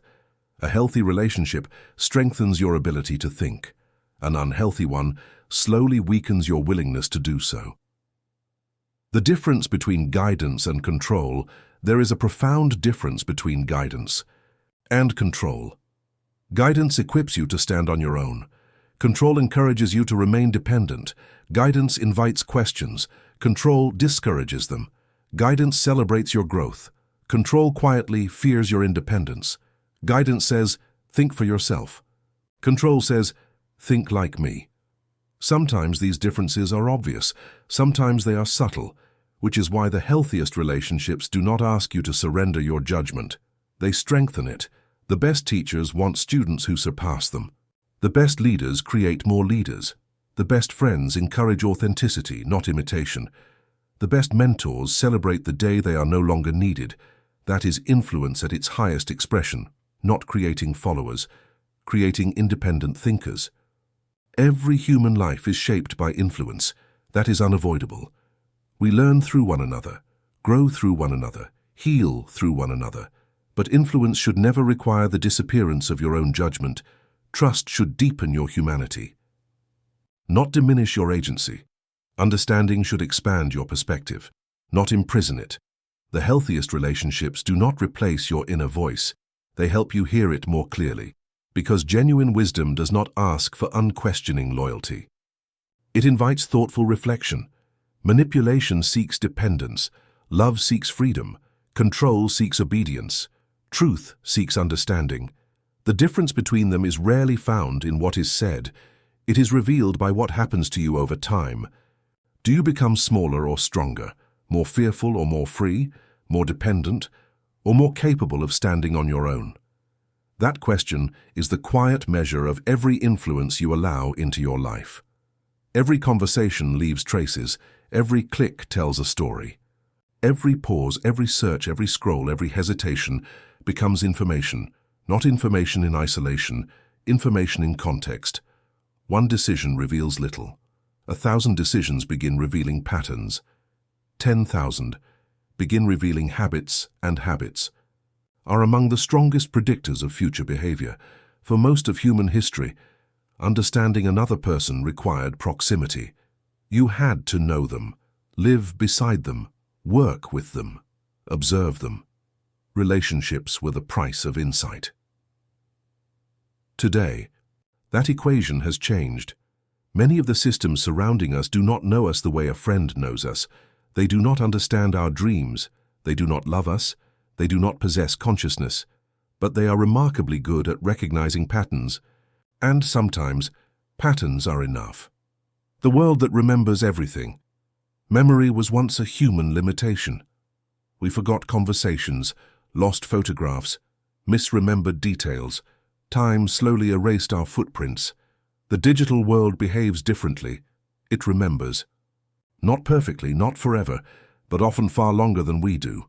A purchase, a location, a search, a recommendation accepted, a video watched until the end, another abandoned after only 10 seconds. Each action appears insignificant. Together, they begin forming something extraordinary. A behavioral portrait, not of who you believe yourself to be, but of what your actions repeatedly suggest. Because behavior often reveals patterns that intention cannot.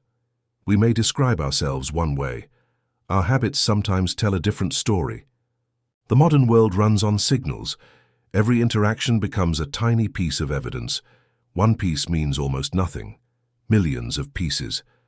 Allow systems to estimate probabilities, not certainty. Probability. Will this article hold your attention? Will this advertisement interest you? Will this recommendation keep you engaged? The goal is often not to know everything. It is to make increasingly accurate predictions. Prediction has become one of the most valuable resources in the digital age. From information to prediction. For centuries, knowledge meant understanding the past. Today, knowledge increasingly aims at anticipating the future. If someone repeatedly chooses one kind of music, another may become more likely. If someone consistently reads about a particular topic, certain recommendations become more probable. If someone pauses on one image longer than another, systems can learn something about preference.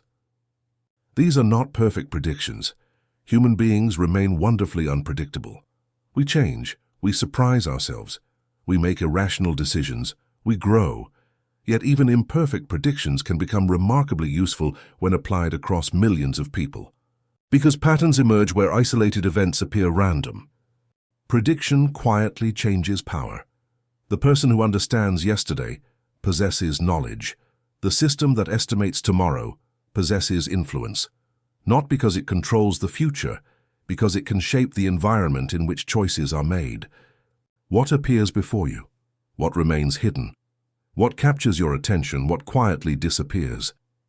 The architecture of attention slowly becomes the architecture of decision. The invisible architects of attention. Attention has always been limited.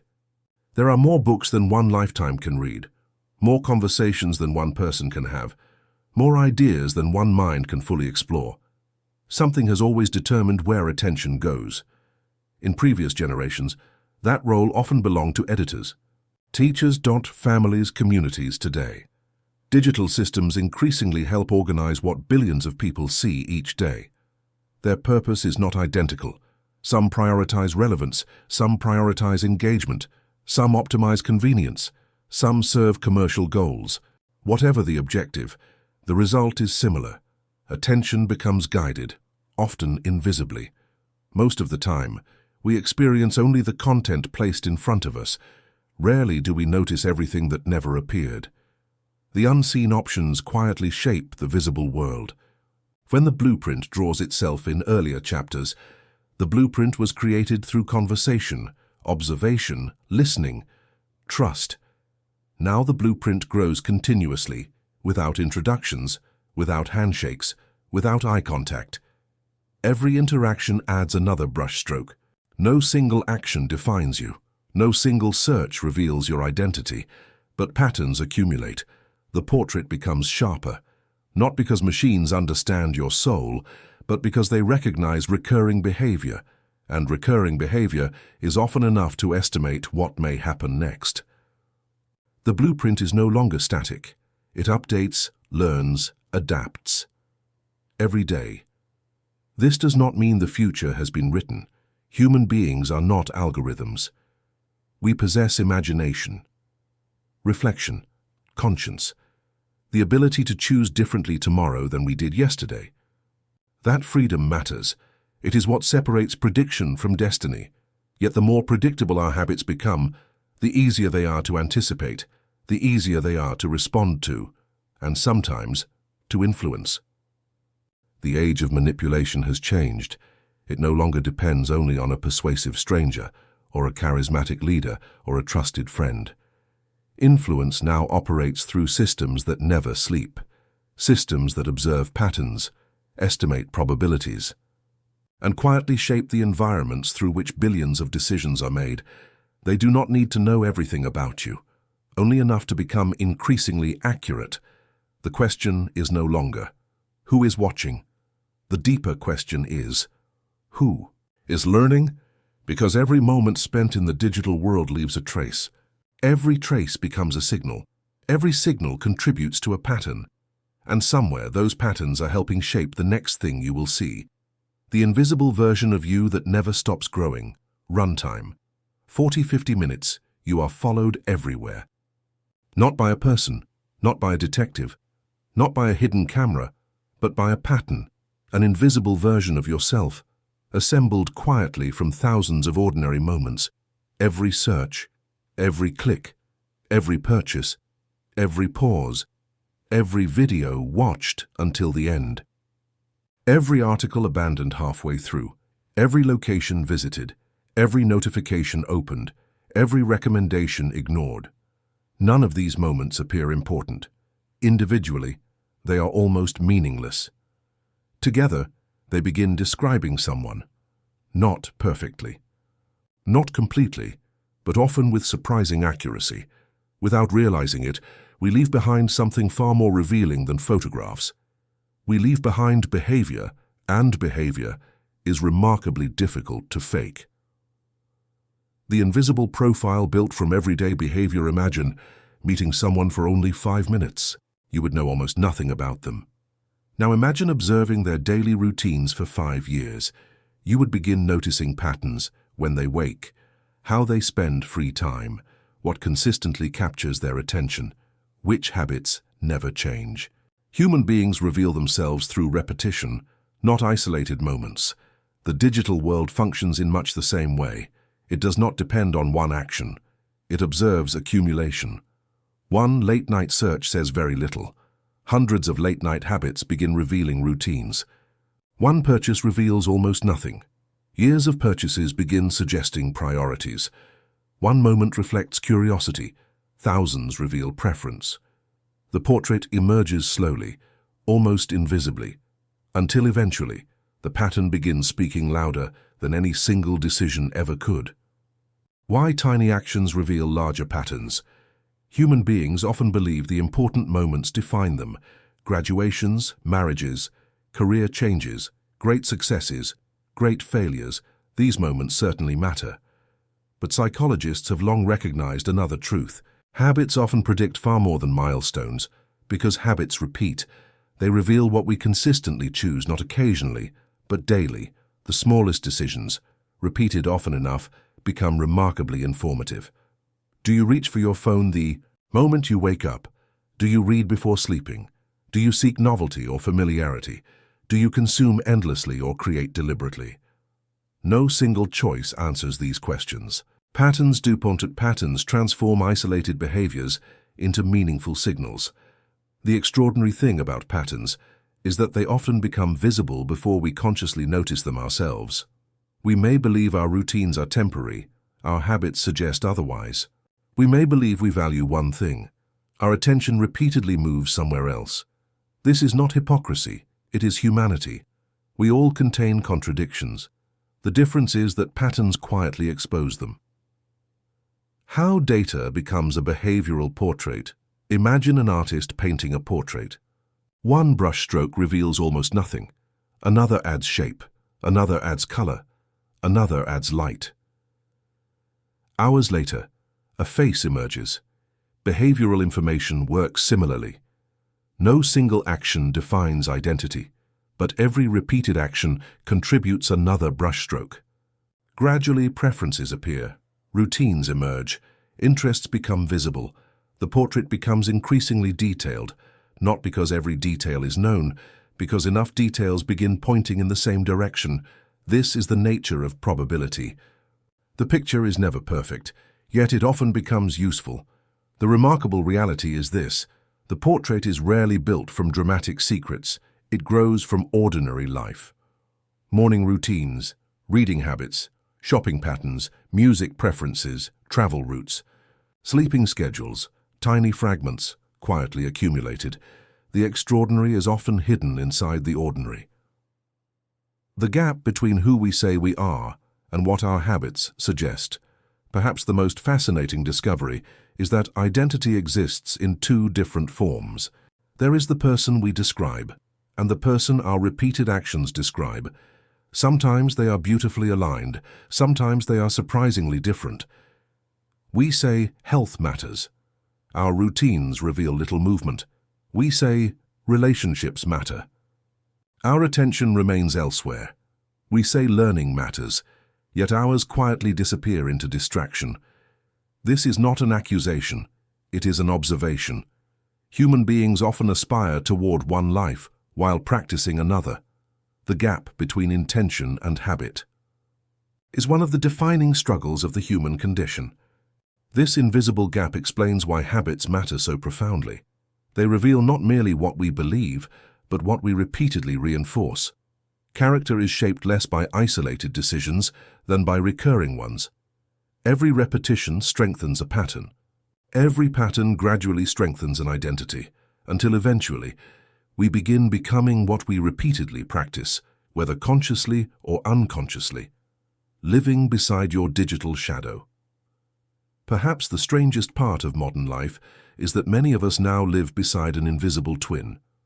Not a biological twin, not a fictional one, a behavioral twin, a digital shadow. It is incomplete, imperfect, often missing context, yet constantly growing, quietly evolving with every interaction. It never sleeps, it never forgets yesterday's patterns while learning today's. It is not you, but it is built from you, and in many digital environments it becomes the version that systems respond to first. Every day, we write a story, not only with our words, but with our behavior. Every choice becomes another sentence, every habit another paragraph. Every routine another chapter. Most of us never read this invisible autobiography, yet it is being written continually. The digital shadow is not destiny. It is not your soul. It is not your complete identity. It is only a reflection of repeated patterns. And patterns can change. Tomorrow's decisions can redraw today's portrait. That is the enduring power of being human.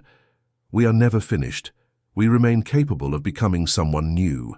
But before we can change the story, we must first become aware that it is being written. The most valuable currency is no longer money. It is your mind. Attention has become the world's most valuable resource. The battle is no longer simply for your money. It is for your focus, because money can only be spent once.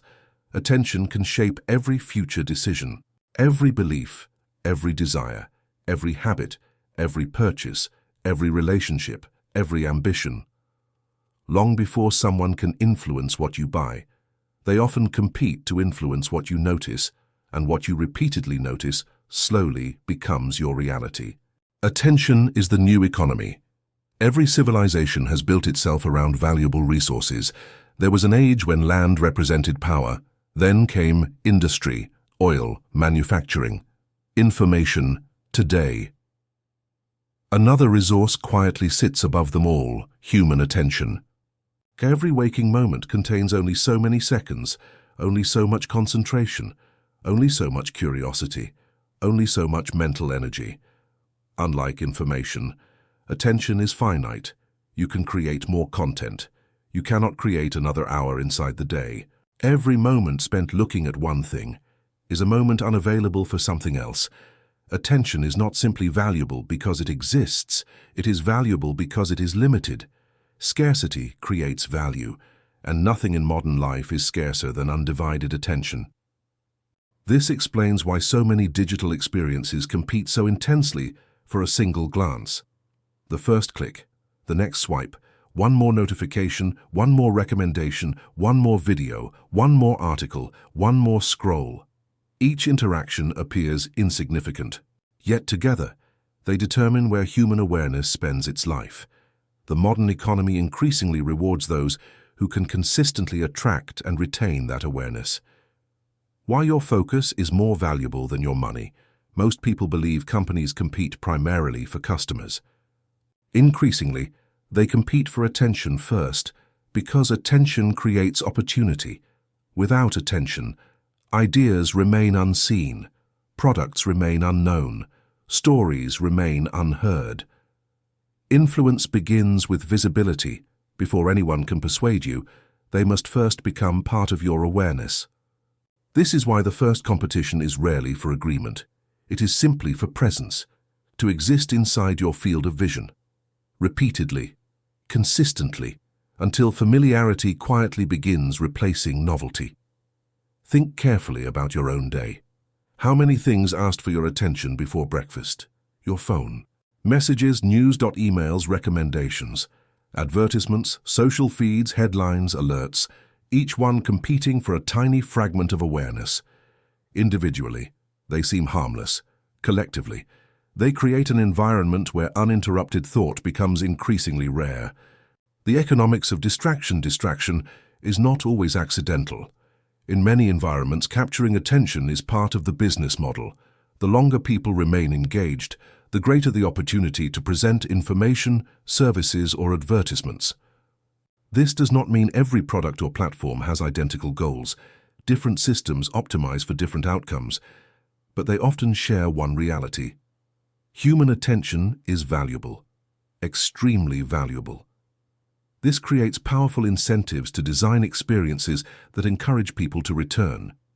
Again and again and again. Not because users are weak, because human psychology responds to curiosity, novelty, reward, connection, emotion. These are timeless features of the mind. Modern technology simply interacts with them at extraordinary scale. Whoever shapes attention, shapes perception. Reality is infinitely larger than human awareness. Every second, millions of events unfold across the world. No individual can experience all of them.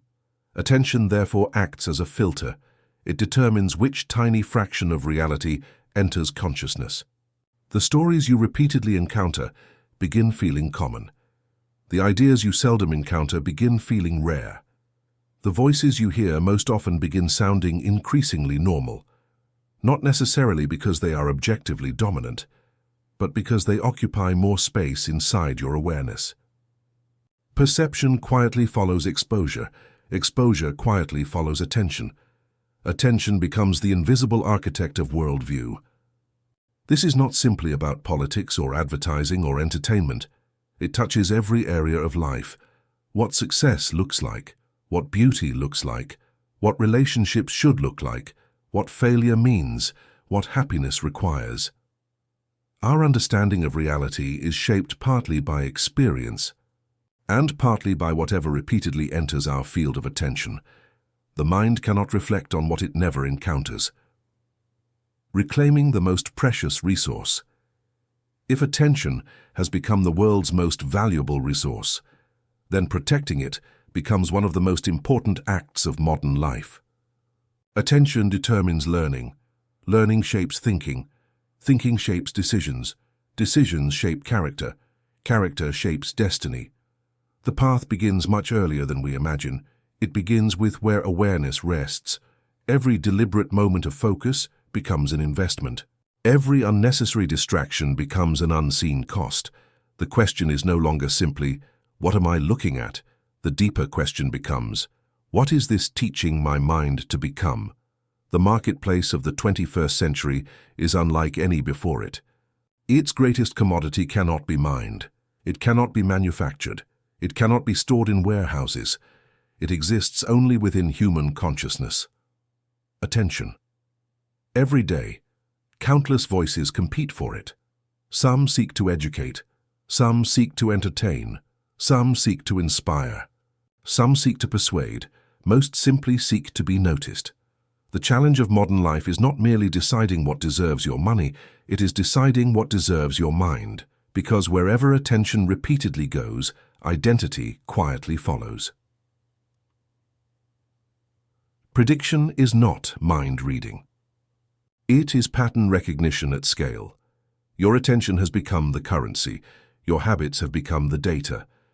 The next question is no longer what you chose yesterday. It is what your patterns suggest you might choose tomorrow. Every click has quietly become a clue. Every pause, another signal. Every preference, another probability. No machine wakes up wondering who you are. No algorithm possesses intuition. No system understands your hopes the way another human being can. Yet something remarkable happens when billions of ordinary decisions accumulate. Patterns begin to emerge, and patterns have become one of the most valuable forms of intelligence in the modern world. How recommendation systems learn from behavior. Imagine walking into your favorite bookstore. After years of visiting, the owner begins recognizing your preferences. You enjoy philosophy, history, psychology, long-form documentaries, certain authors, certain ideas. The next time you arrive, they recommend a new book, not because they can read your mind, because they have observed your interests. Modern recommendation systems operate on a much larger scale. They learn from repeated interactions, articles read, songs replayed, videos completed, topics ignored, recommendations accepted, recommendations skipped. Every interaction becomes another observation, not of your thoughts, but of your behavior. Behavior becomes the language the system understands. Over time, these observations become increasingly refined. The recommendations may become more relevant, more familiar, more aligned with previous choices. Sometimes this feels remarkably convenient, sometimes surprisingly accurate, not because certainty has been achieved, because probability has improved. Prediction versus certainty. There is an important distinction. Prediction is not certainty. Weather forecasts predict rain. They do not command the clouds. A navigation app predicts traffic. It does not create every traffic jam. Similarly, behavioral systems estimate likelihoods, not destinies. Human beings remain wonderfully unpredictable. We change careers, fall in love unexpectedly, move across continents, abandon old beliefs, develop new passions, begin again. No pattern is permanent. No prediction is absolute. The future always contains surprise. That uncertainty is one of the defining characteristics of being human, yet probability remains extraordinarily useful. If something has happened consistently in the past, there is often a reasonable chance. It may happen again. Not always, but often enough to guide recommendations. This is why modern systems rarely seek perfection. They seek improvement, 1% more accurate, then another, then another. Millions of tiny improvements, become extraordinary at scale. Why algorithms optimize for probability, not perfection? Perfection is impossible. Probability is practical.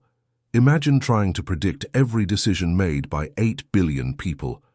Impossible. Now imagine estimating which movie someone might enjoy next, which article may interest them, which product resembles previous purchases. The challenge becomes far more manageable. Recommendation systems do not need perfect knowledge, they need useful estimates, enough accuracy to make the next suggestion more relevant than the last. This quiet pursuit of probability drives much of the digital world. Small improvements repeated billions of times, invisible, continuous, relentless. When convenience quietly becomes guidance, convenience is one of civilization's greatest achievements. Maps simplify travel, calendars organize time, search engines reduce effort. Recommendations help us discover ideas we might otherwise miss. Most personalization is not sinister. Often, it is genuinely useful. The question is not whether convenience exists. The question is how convenience gradually shapes choice. When one option consistently appears first, it naturally receives more attention. When another quietly disappears, it is less likely to be considered. No one has forced a decision. The environment has simply influenced what was easiest to notice. Choice still exists, but environments matter. Human beings rarely choose from every possible option. We choose from the options we see. The architecture of convenience quietly becomes the architecture of attention. Attention influences curiosity. Curiosity influences exploration. Exploration influences belief. Step by step. The path unfolds naturally, rarely through force, more often through gentle direction. The subtle line between personalization and influence. Personalization begins with service. Influence begins with direction. The difference is often subtle. One helps you find what you already seek. The other gradually shapes what you seek next. Sometimes those two overlap. Sometimes they do not. This is why awareness matters. Not fear, not paranoia. Awareness, because technology itself is neither hero nor villain. It is a tool. Its effects depend upon design, context, and the choices people make while using it. The healthiest relationship with technology is neither blind trust nor blind suspicion. It is thoughtful engagement. Prediction has become one of the defining technologies of our age. Not prediction born from magic or omniscience, but from countless patterns quietly accumulating over time. The algorithm does not know your future. It estimates possibilities. It observes habits, learns from repetition, responds to probability. The remarkable question is no longer whether technology is becoming better at recognizing patterns. It clearly is. The deeper question is whether we remain equally committed to recognizing our own, because the greatest freedom has never been the ability to choose. It has always been the ability to choose differently than yesterday, and that possibility still belongs to every human being. When your environment quietly begins, rewriting who you become, the algorithm predicts. The environment responds. The recommendations become increasingly familiar. The familiar becomes increasingly comfortable. And comfort slowly becomes routine. Nothing dramatic happens. There is no single moment when someone wakes up as a different person.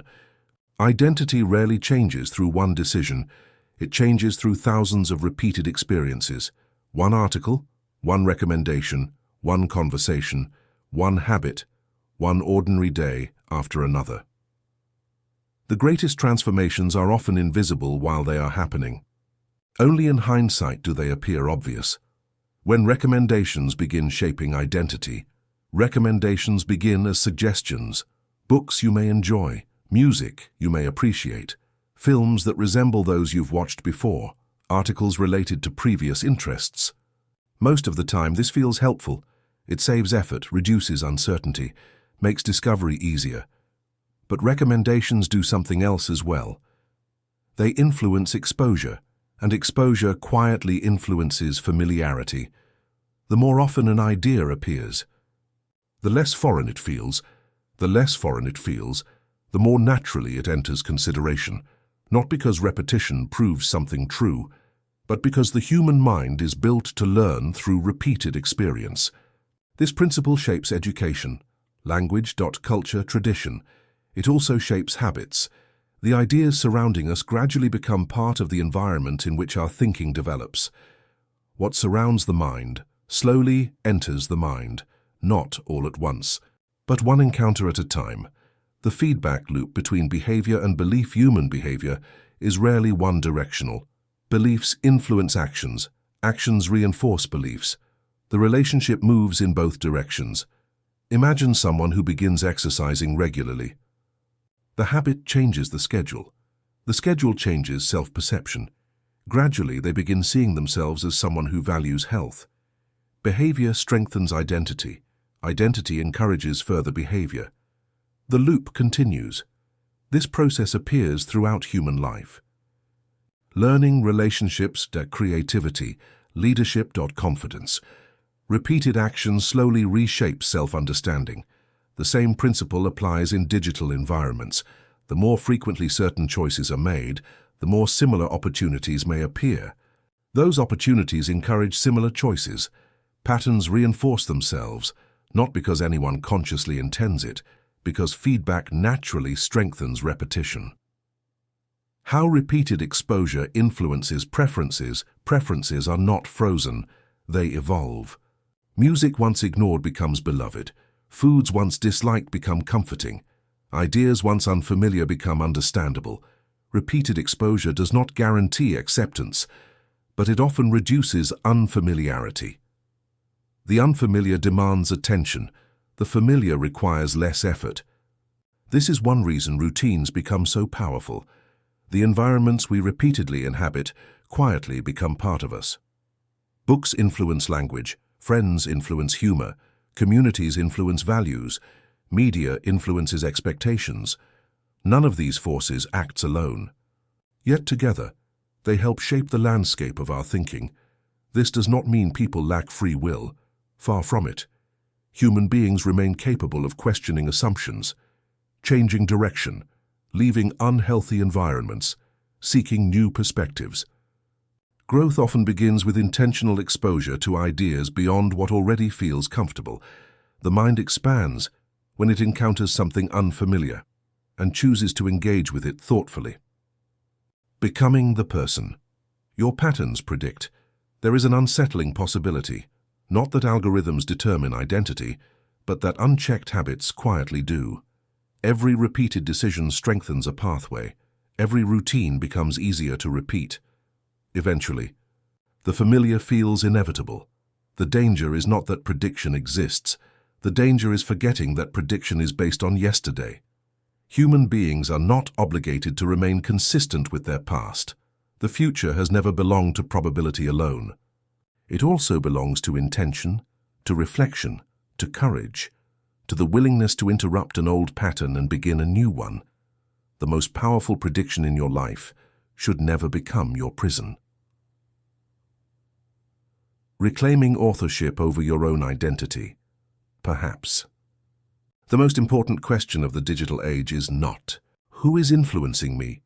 Influence has always existed. The deeper question is, am I participating consciously in the person I am becoming? Identity is not something that simply happens.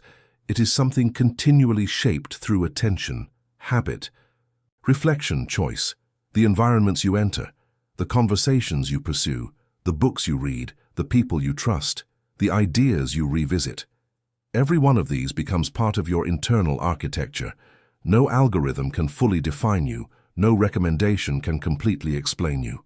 No behavioral pattern can capture the whole complexity of a human life, because every day presents something no machine can guarantee. A genuinely new decision. The manufactured self is rarely manufactured all at once. It is assembled gradually. From routines accepted without question, from environments entered without awareness, from habits repeated without reflection. Identity is not carved in a single moment. It is sculpted by countless ordinary days.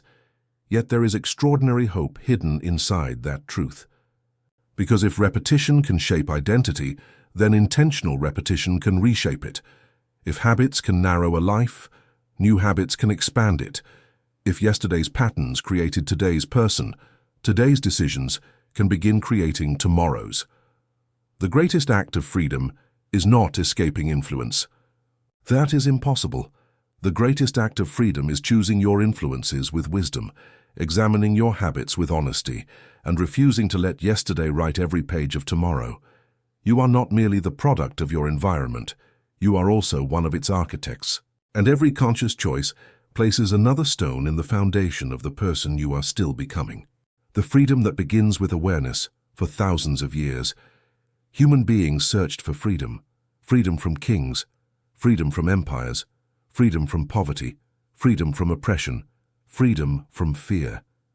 Every generation fought the prisons it could see. Walls, chains, weapons, borders. But the 21st century has introduced a different kind of confinement, one that leaves no bruises, builds no walls, carries no locks.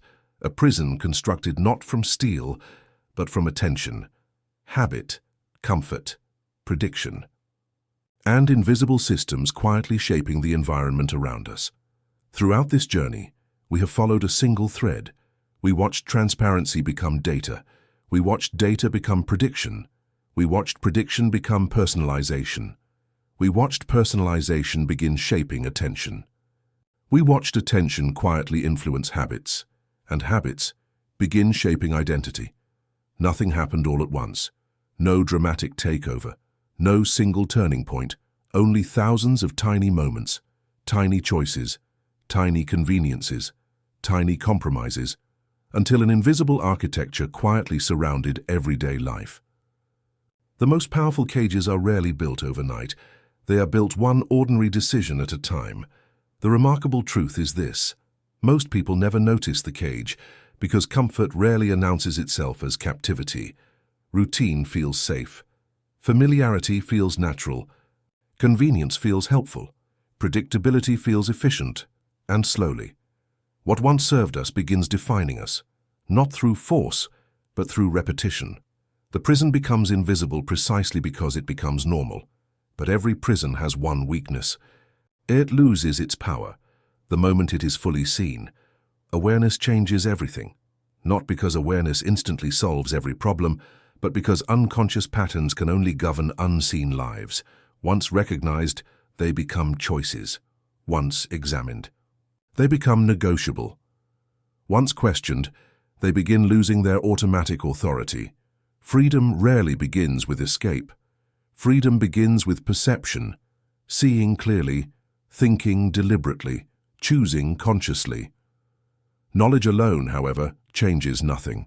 You can understand every psychological principle, every cognitive bias, every algorithm, every persuasive technique, and still continue living exactly as before. Information is abundant. Transformation is rare. Because transformation demands something information never can. Action. Real change begins when awareness becomes behavior, when insight becomes practice, when understanding becomes discipline. The final chapters of this documentary are not about technology, nor algorithms, nor platforms. They are about you, your attention, your choices, your habits, your relationships, your courage. Because no system, no matter how sophisticated, can live your life for you. It can recommend, predict, organize, influence. But it cannot decide who you become. That responsibility has always remained yours. And it always will. So we arrive at the question that has been quietly waiting since the beginning. Not who is manipulating the world, not which system deserves the blame, but what kind of life will I choose now that I can see more clearly? Because awareness creates responsibility, and responsibility creates freedom. The systems have been revealed, the patterns exposed, the mechanisms understood, but knowledge alone changes nothing. The final question is no longer how influence works. The final question is far more personal. Now that you can see the cage, will you continue living inside it? Or will you begin building a life that no invisible system can quietly choose for you? The next act is no longer about understanding the prison. It is about practicing freedom. And freedom, like every meaningful human achievement, begins with one conscious decision. When every option feels free, but your path has already been narrowed. Freedom has always been one of humanity's highest ideals. Entire civilizations have risen and fallen in pursuit of it. Wars have been fought, revolutions ignited, lives sacrificed for the simple hope of choosing one's own future. We often imagine freedom as the absence of chains, the absence of force, the absence of control. But modern life presents a quieter question. What if freedom can slowly diminish, without anyone taking it away? What if it gradually fades? Not because your choices disappear, but because your attention becomes increasingly guided toward only a handful of them. The paradox of modern freedom. Never before have human beings had access to so many choices. Millions of books, billions of videos, countless careers, infinite conversations, entire libraries resting inside a single device. The modern world appears limitless, yet many people feel increasingly trapped, not because options are scarce, but because attention is. The challenge is no longer finding information. It is deciding what deserves your mind. Choice without clarity becomes noise. Abundance without direction becomes paralysis. Freedom without awareness becomes drift. When everything asks for your attention, almost nothing receives your full attention. Life becomes reactive, days become fragmented, thought becomes interrupted. We begin responding instead of deciding, reacting instead of reflecting. The calendar fills, the inbox grows, the notifications multiply, movement continues, purpose quietly disappears. When the environment chooses. First, psychologists have long understood a simple truth. Environment influences behavior. The food placed within reach is eaten more often. The book left on the table is more likely to be read. The phone beside the bed is more likely to be checked. Human beings do not make decisions in isolation. We make them inside environments. Every environment quietly encourages certain actions while making others less likely, sometimes intentionally, sometimes unintentionally. This does not eliminate free will, but it reminds us that context matters. The architecture surrounding a decision often shapes the decision itself. Modern digital environments work similarly. They organize information, highlight possibilities, recommend content, reduce friction.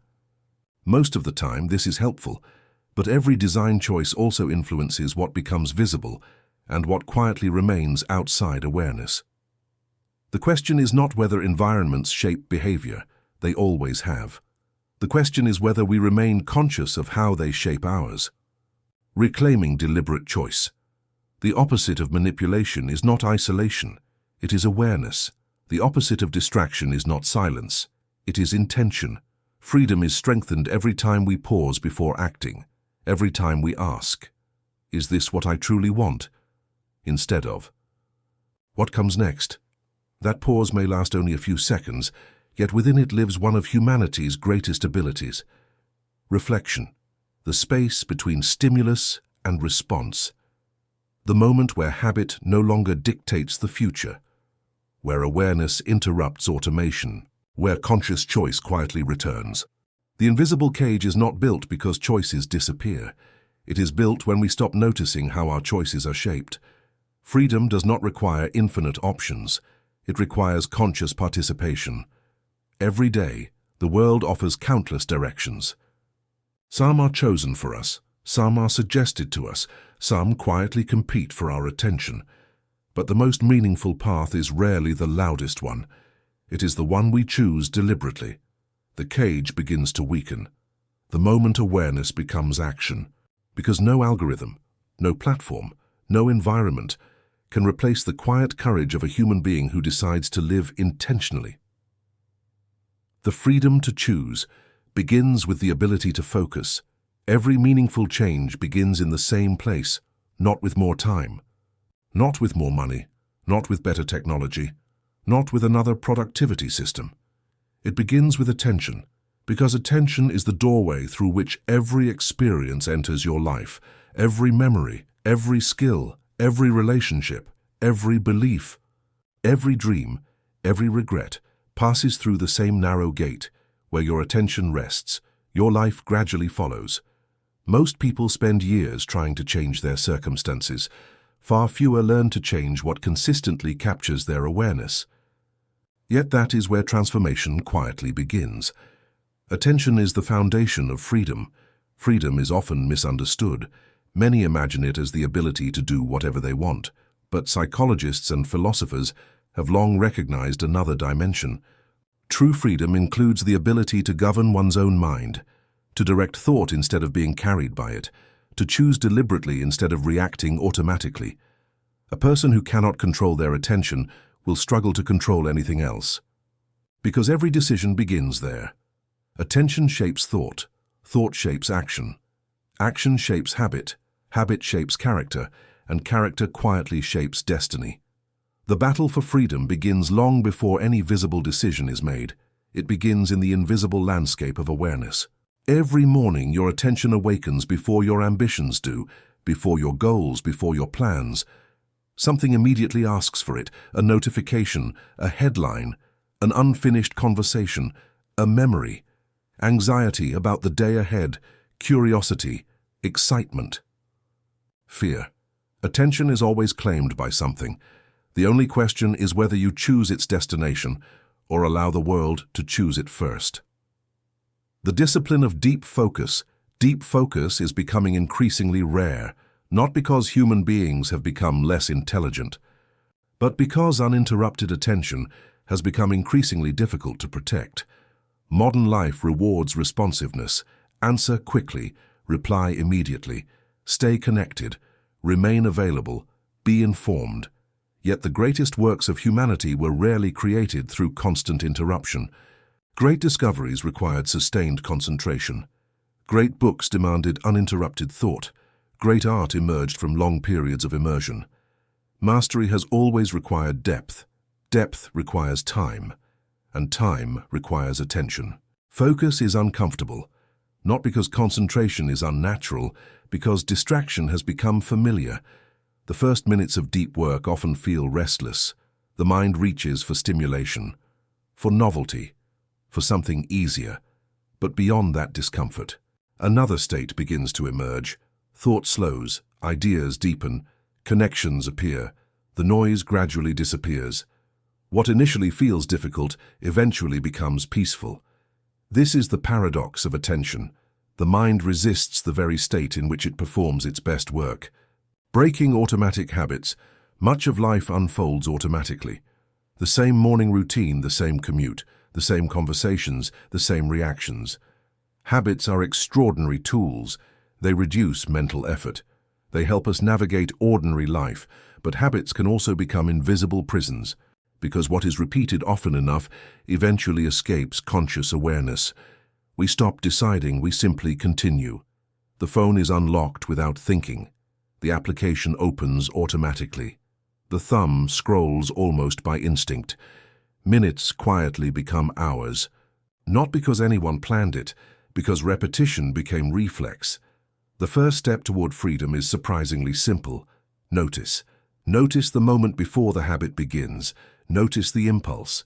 Notice the urge. Notice the automatic movement. Awareness interrupts momentum. The moment you become conscious of a pattern, you create a choice that did not exist seconds earlier. You may still repeat the habit, but now it is no longer invisible, and what is visible can eventually be changed. Creating space for independent thought. Original thinking rarely arrives in noisy environments. It often appears in silence, during long walks, while reading, while writing, during conversation without interruption, or in moments when the mind finally has room to wander. Modern life fills nearly every empty space. Music during travel, videos while eating, messages while waiting, entertainment before sleeping. Silence has become unfamiliar, yet silence performs an essential function. It allows thought to catch up with experience. Without reflection, information accumulates faster than understanding. Knowledge enters. Wisdom struggles to form. Independent thought is not isolation.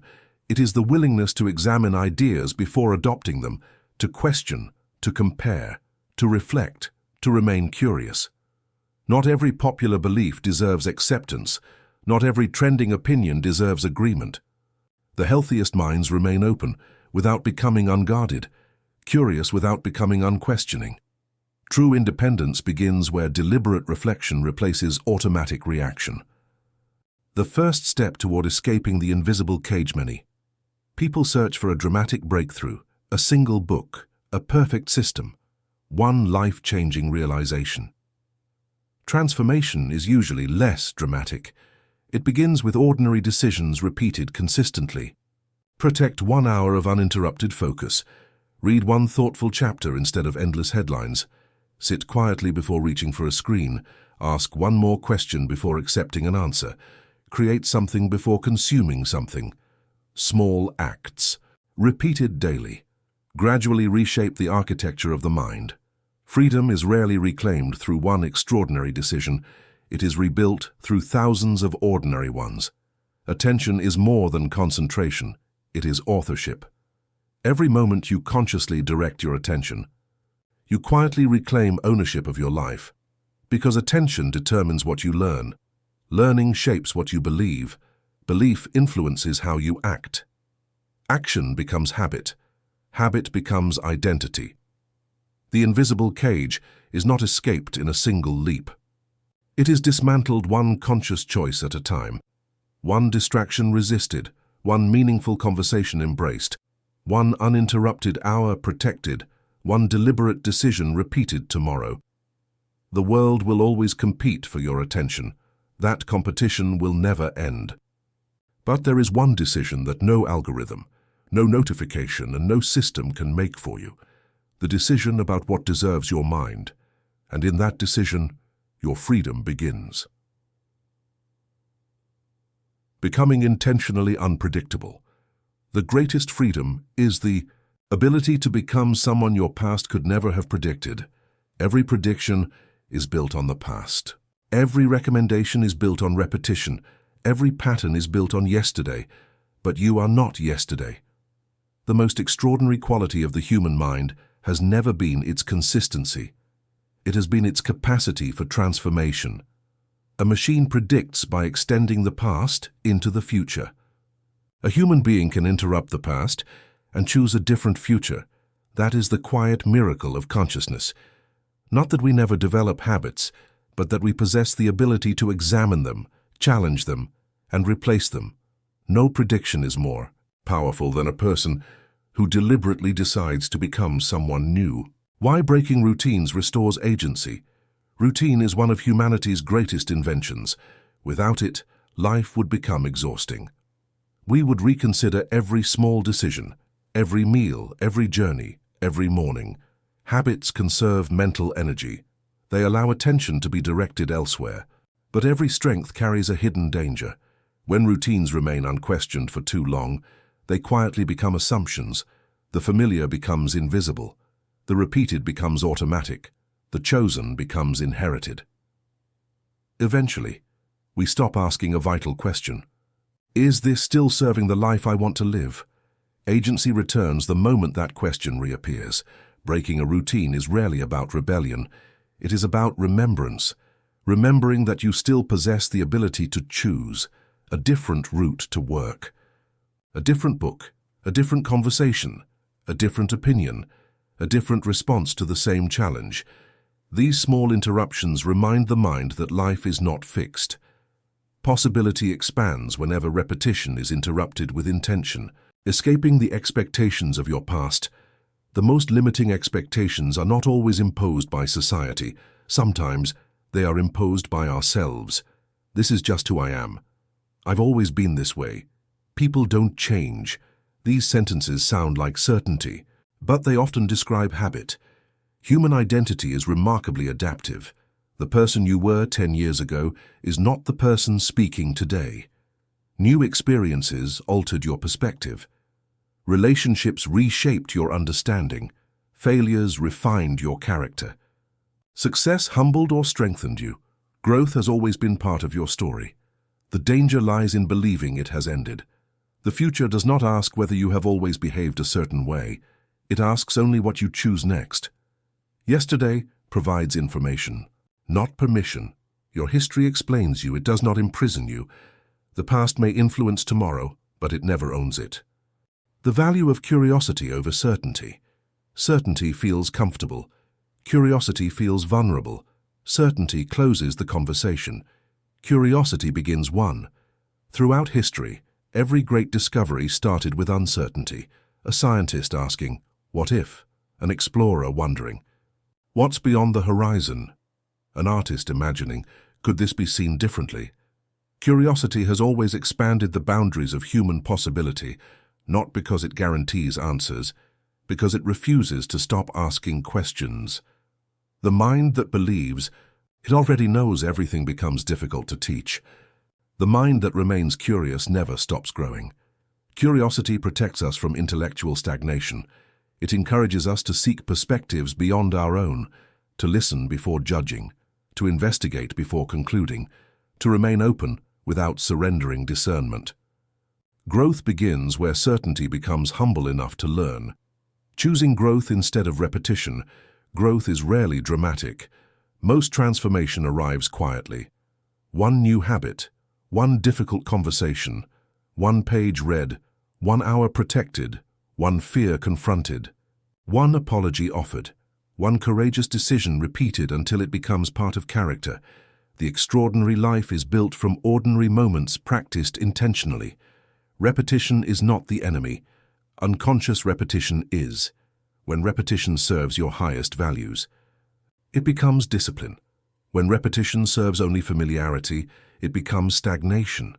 The difference lies in awareness. Every meaningful life contains seasons. Some seasons require stability, others demand reinvention. Wisdom is knowing the difference. There comes a moment when preserving yesterday costs more than creating tomorrow. That moment asks for courage, not because change guarantees success, but because refusing to change guarantees remaining where you are. Living a life that cannot be. Reduced to yesterday's patterns, perhaps the greatest act of freedom, is becoming difficult to predict. Not by acting randomly, not by rejecting every routine, but by remaining genuinely alive to possibility. Read outside your usual interests. Speak with people who challenge your assumptions. Visit unfamiliar places. Learn unfamiliar skills. Ask better questions. Permit yourself to evolve.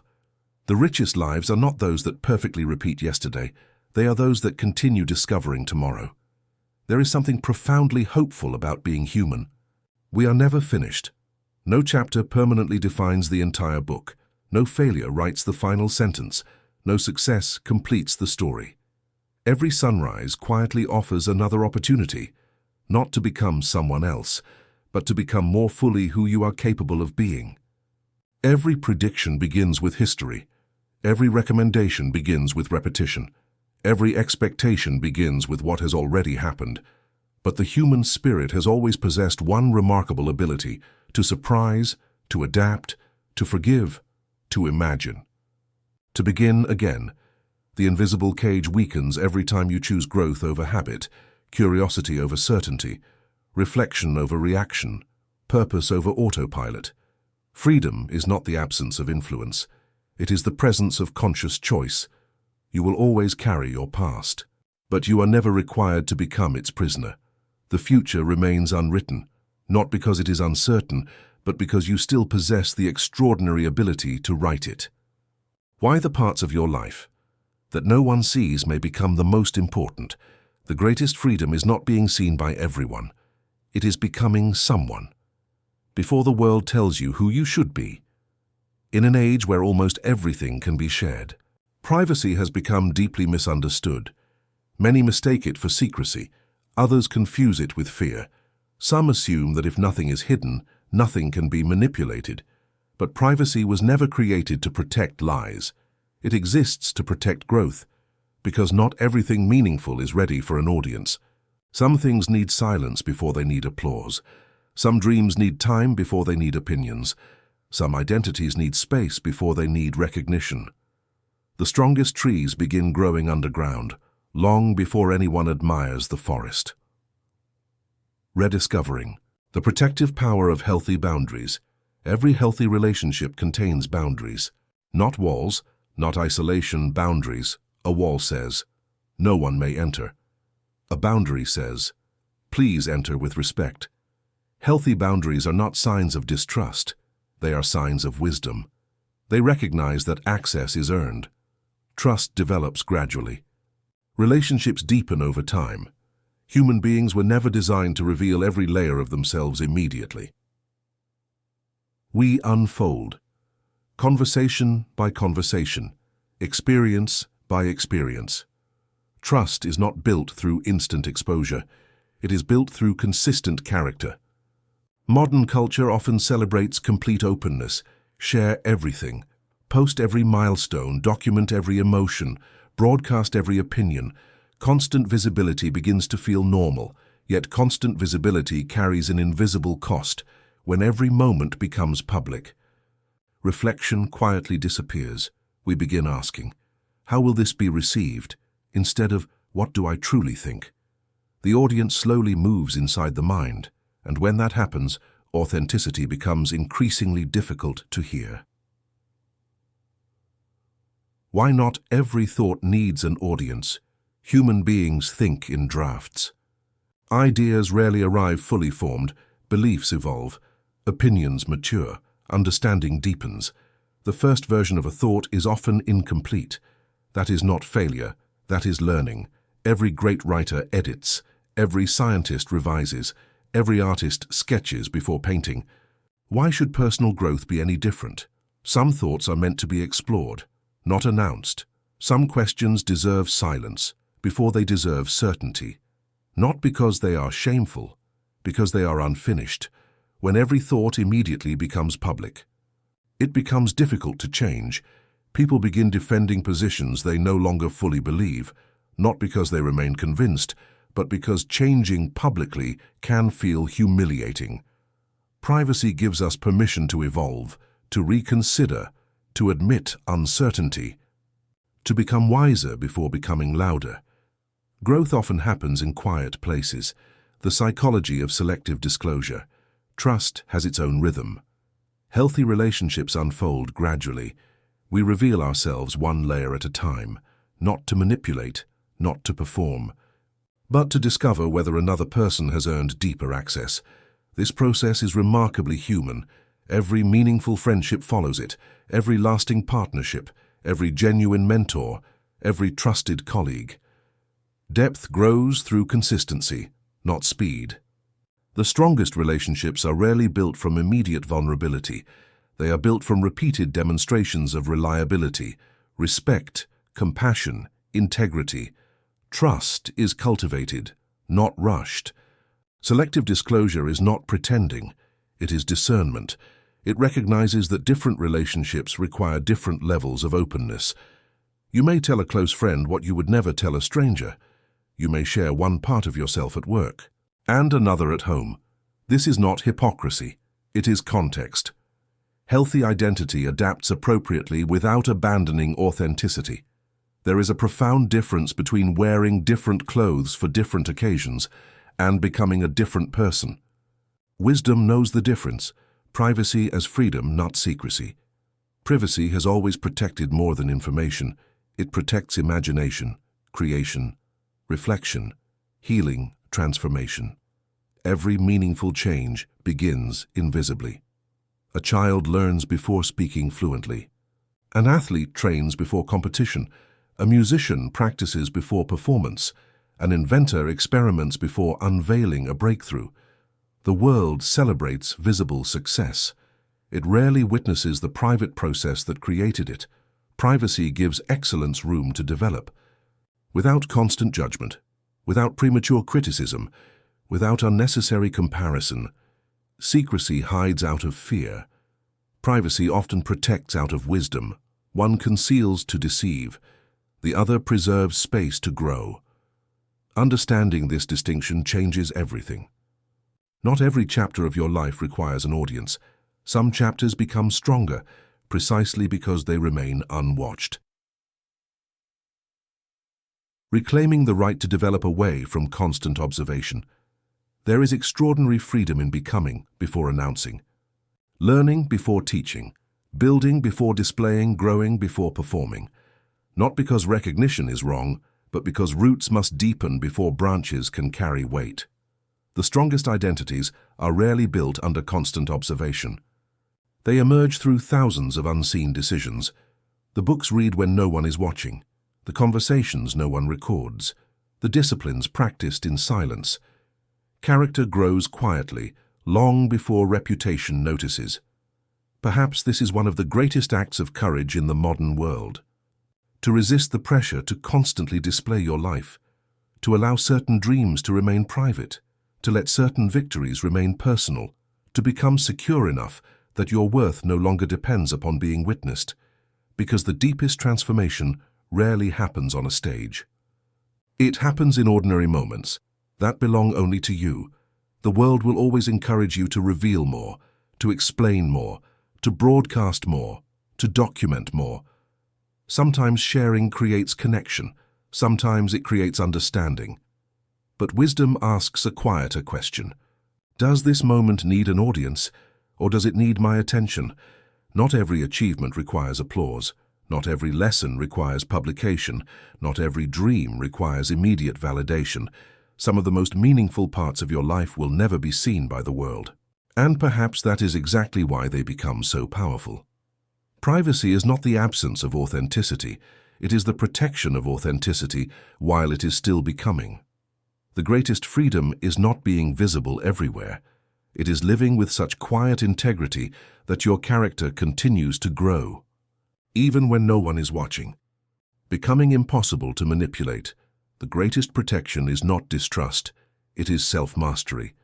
The strongest defense against manipulation is not suspicion, it is clarity, because the mind that knows itself well becomes extraordinarily difficult to control.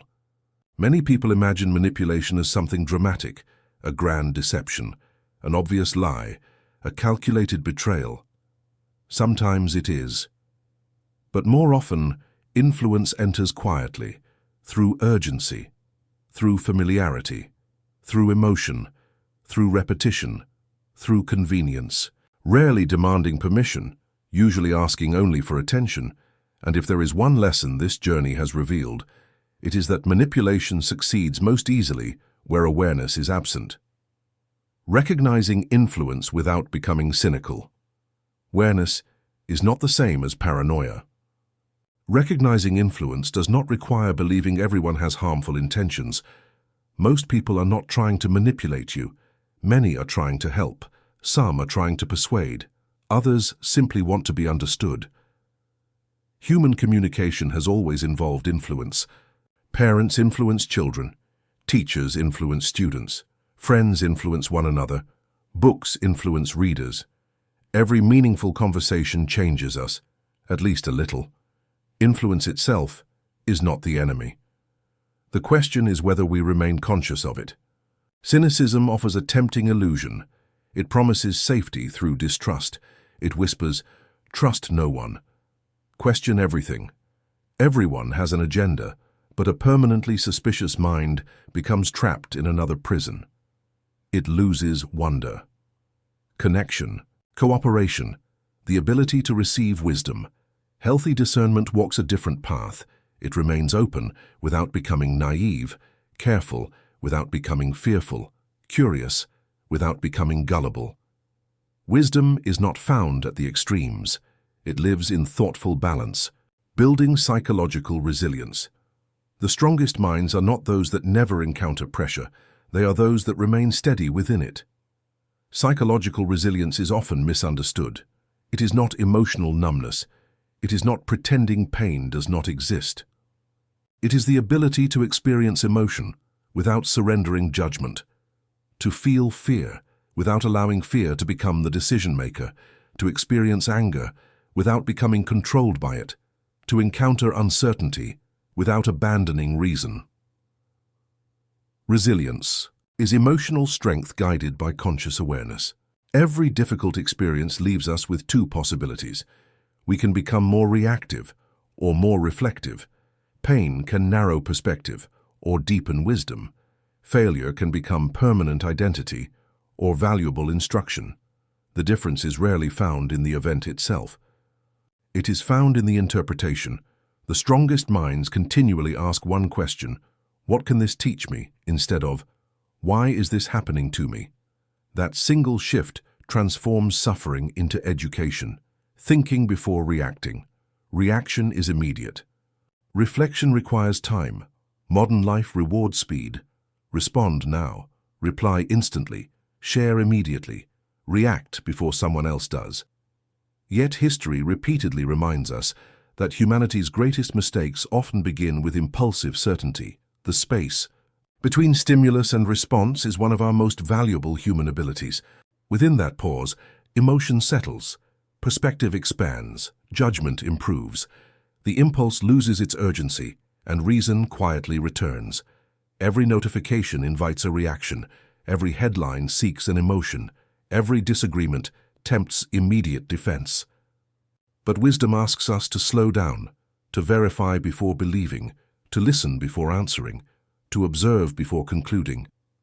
The pause is not weakness, it is discipline, and discipline quietly protects freedom. Living from principles instead of impulses. Impulses change with emotion. Principles remain steady. Feelings rise, feelings fall, trends appear, trends disappear. Public opinion shifts, algorithms evolve, cultures transform. But deeply held principles provide continuity. They become an internal compass. Not every decision becomes easier, but every decision becomes clearer. A person guided only by impulse is easily redirected. A person guided by principles possesses an anchor. The waves may continue, the anchor remains. Principles are not inherited automatically. They are examined, refined, strengthened, sometimes challenged. The wisest people are not those who never question their values. They are those who understand why they hold them, because borrowed convictions rarely survive pressure. Only deeply examined beliefs become unshakable foundations. The habits of a truly independent mind. Independent thinking is not loud. It does not seek attention. It seeks understanding. It reads widely, listens carefully, changes its mind when evidence requires it, admits uncertainty without shame, protects attention intentionally, practices solitude without fearing loneliness, builds relationships without surrendering identity. The independent mind is not difficult to influence because it refuses every idea. It is difficult to influence because it evaluates every idea, patiently, thoughtfully, honestly. Perhaps this is the ultimate form of freedom, not escaping every influence. That has never been possible. But developing such clarity of purpose, such depth of character, and such disciplined awareness that no passing trend, no emotional manipulation, no persuasive voice can quietly replace your own judgment. That freedom is earned.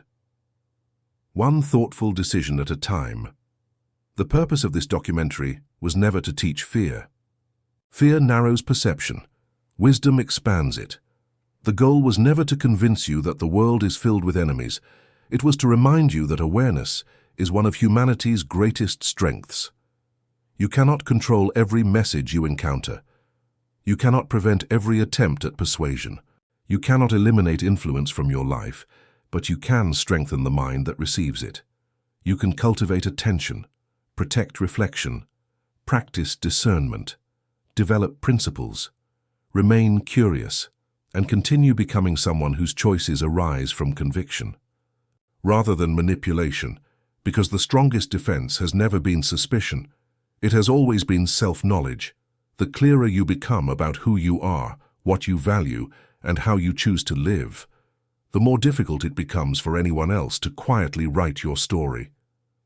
The only mind you were ever meant to master is your own. Every journey eventually arrives at a place where knowledge is no longer enough. Understanding becomes a responsibility. Awareness demands action. Insight asks for transformation. Throughout this documentary, we have traced the invisible architecture of modern influence.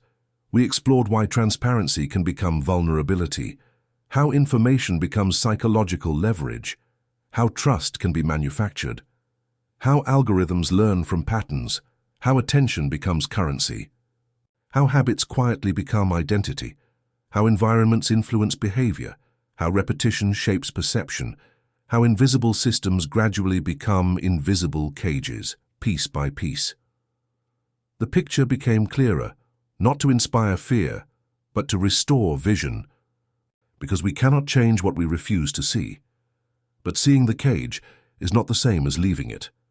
Awareness is the beginning of freedom, not its completion. Many people spend their entire lives collecting knowledge, reading books, watching documentaries, listening to experts, learning endlessly. Yet their lives remain remarkably unchanged, because information alone has never transformed anyone, only practiced wisdom does. There comes a moment when learning must become living, when reflection must become action, when understanding must become character. That moment is now. The final act of this journey is not about technology. Technology will continue evolving. New platforms will emerge. New algorithms will be written. New forms of influence will appear.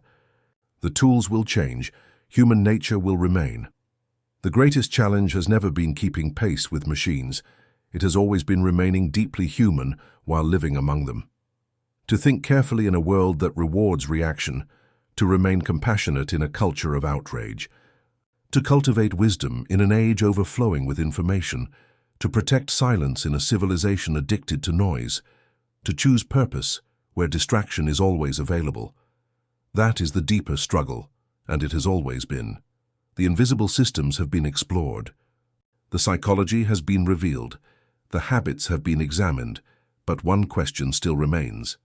Not. How do I avoid every attempt at influence? That has never been possible. Not. How do I become immune to persuasion? No human being is. The deeper question is this. How do I build a life so deeply rooted in truth that passing influences can no longer uproot it? Because a tree with deep roots still feels the wind, it simply refuses to fall. Strength is not the absence of pressure, it is stability within it. Freedom is often imagined as escape. Escape from responsibility, escape from limitation, escape from influence. But perhaps freedom has always meant something far simpler, the ability to choose consciously, to think independently, to love wisely, to create courageously, to remain faithful to your deepest values, even when the world rewards something easier. Freedom is not found by controlling the world. It is found by governing yourself. This final act is no longer about the digital world. It is no longer about algorithms, or platforms, or notifications. It is about something far older, the human spirit, the quiet place where character is formed, where integrity is chosen, where courage is practiced, where purpose is discovered. Long before technology existed, human beings wrestled with distraction, with fear, with pride, with temptation, with identity. The tools have changed, the questions have not. Every generation inherits its own challenges. Ours is not simply technological, it is attentional, psychological, spiritual. The question is no longer whether the world will try to shape you. It always will. The question is whether you will become intentional enough to shape yourself, because the strongest walls are not built around a person, they are built within one, not walls of fear, walls of wisdom, discernment, integrity, purpose, and love for what is true. The journey is almost complete. One final act remains, not about surviving the modern world, but about living fully within it, not about escaping influence, but about becoming anchored enough that influence no longer decides your direction. Not about perfect certainty, but about intentional living, because the greatest victory has never been mastering technology. It has always been mastering yourself and the extraordinary freedom that begins when you finally become the conscious author of your own life. This is Cogniwealth. Think deeper, build smarter,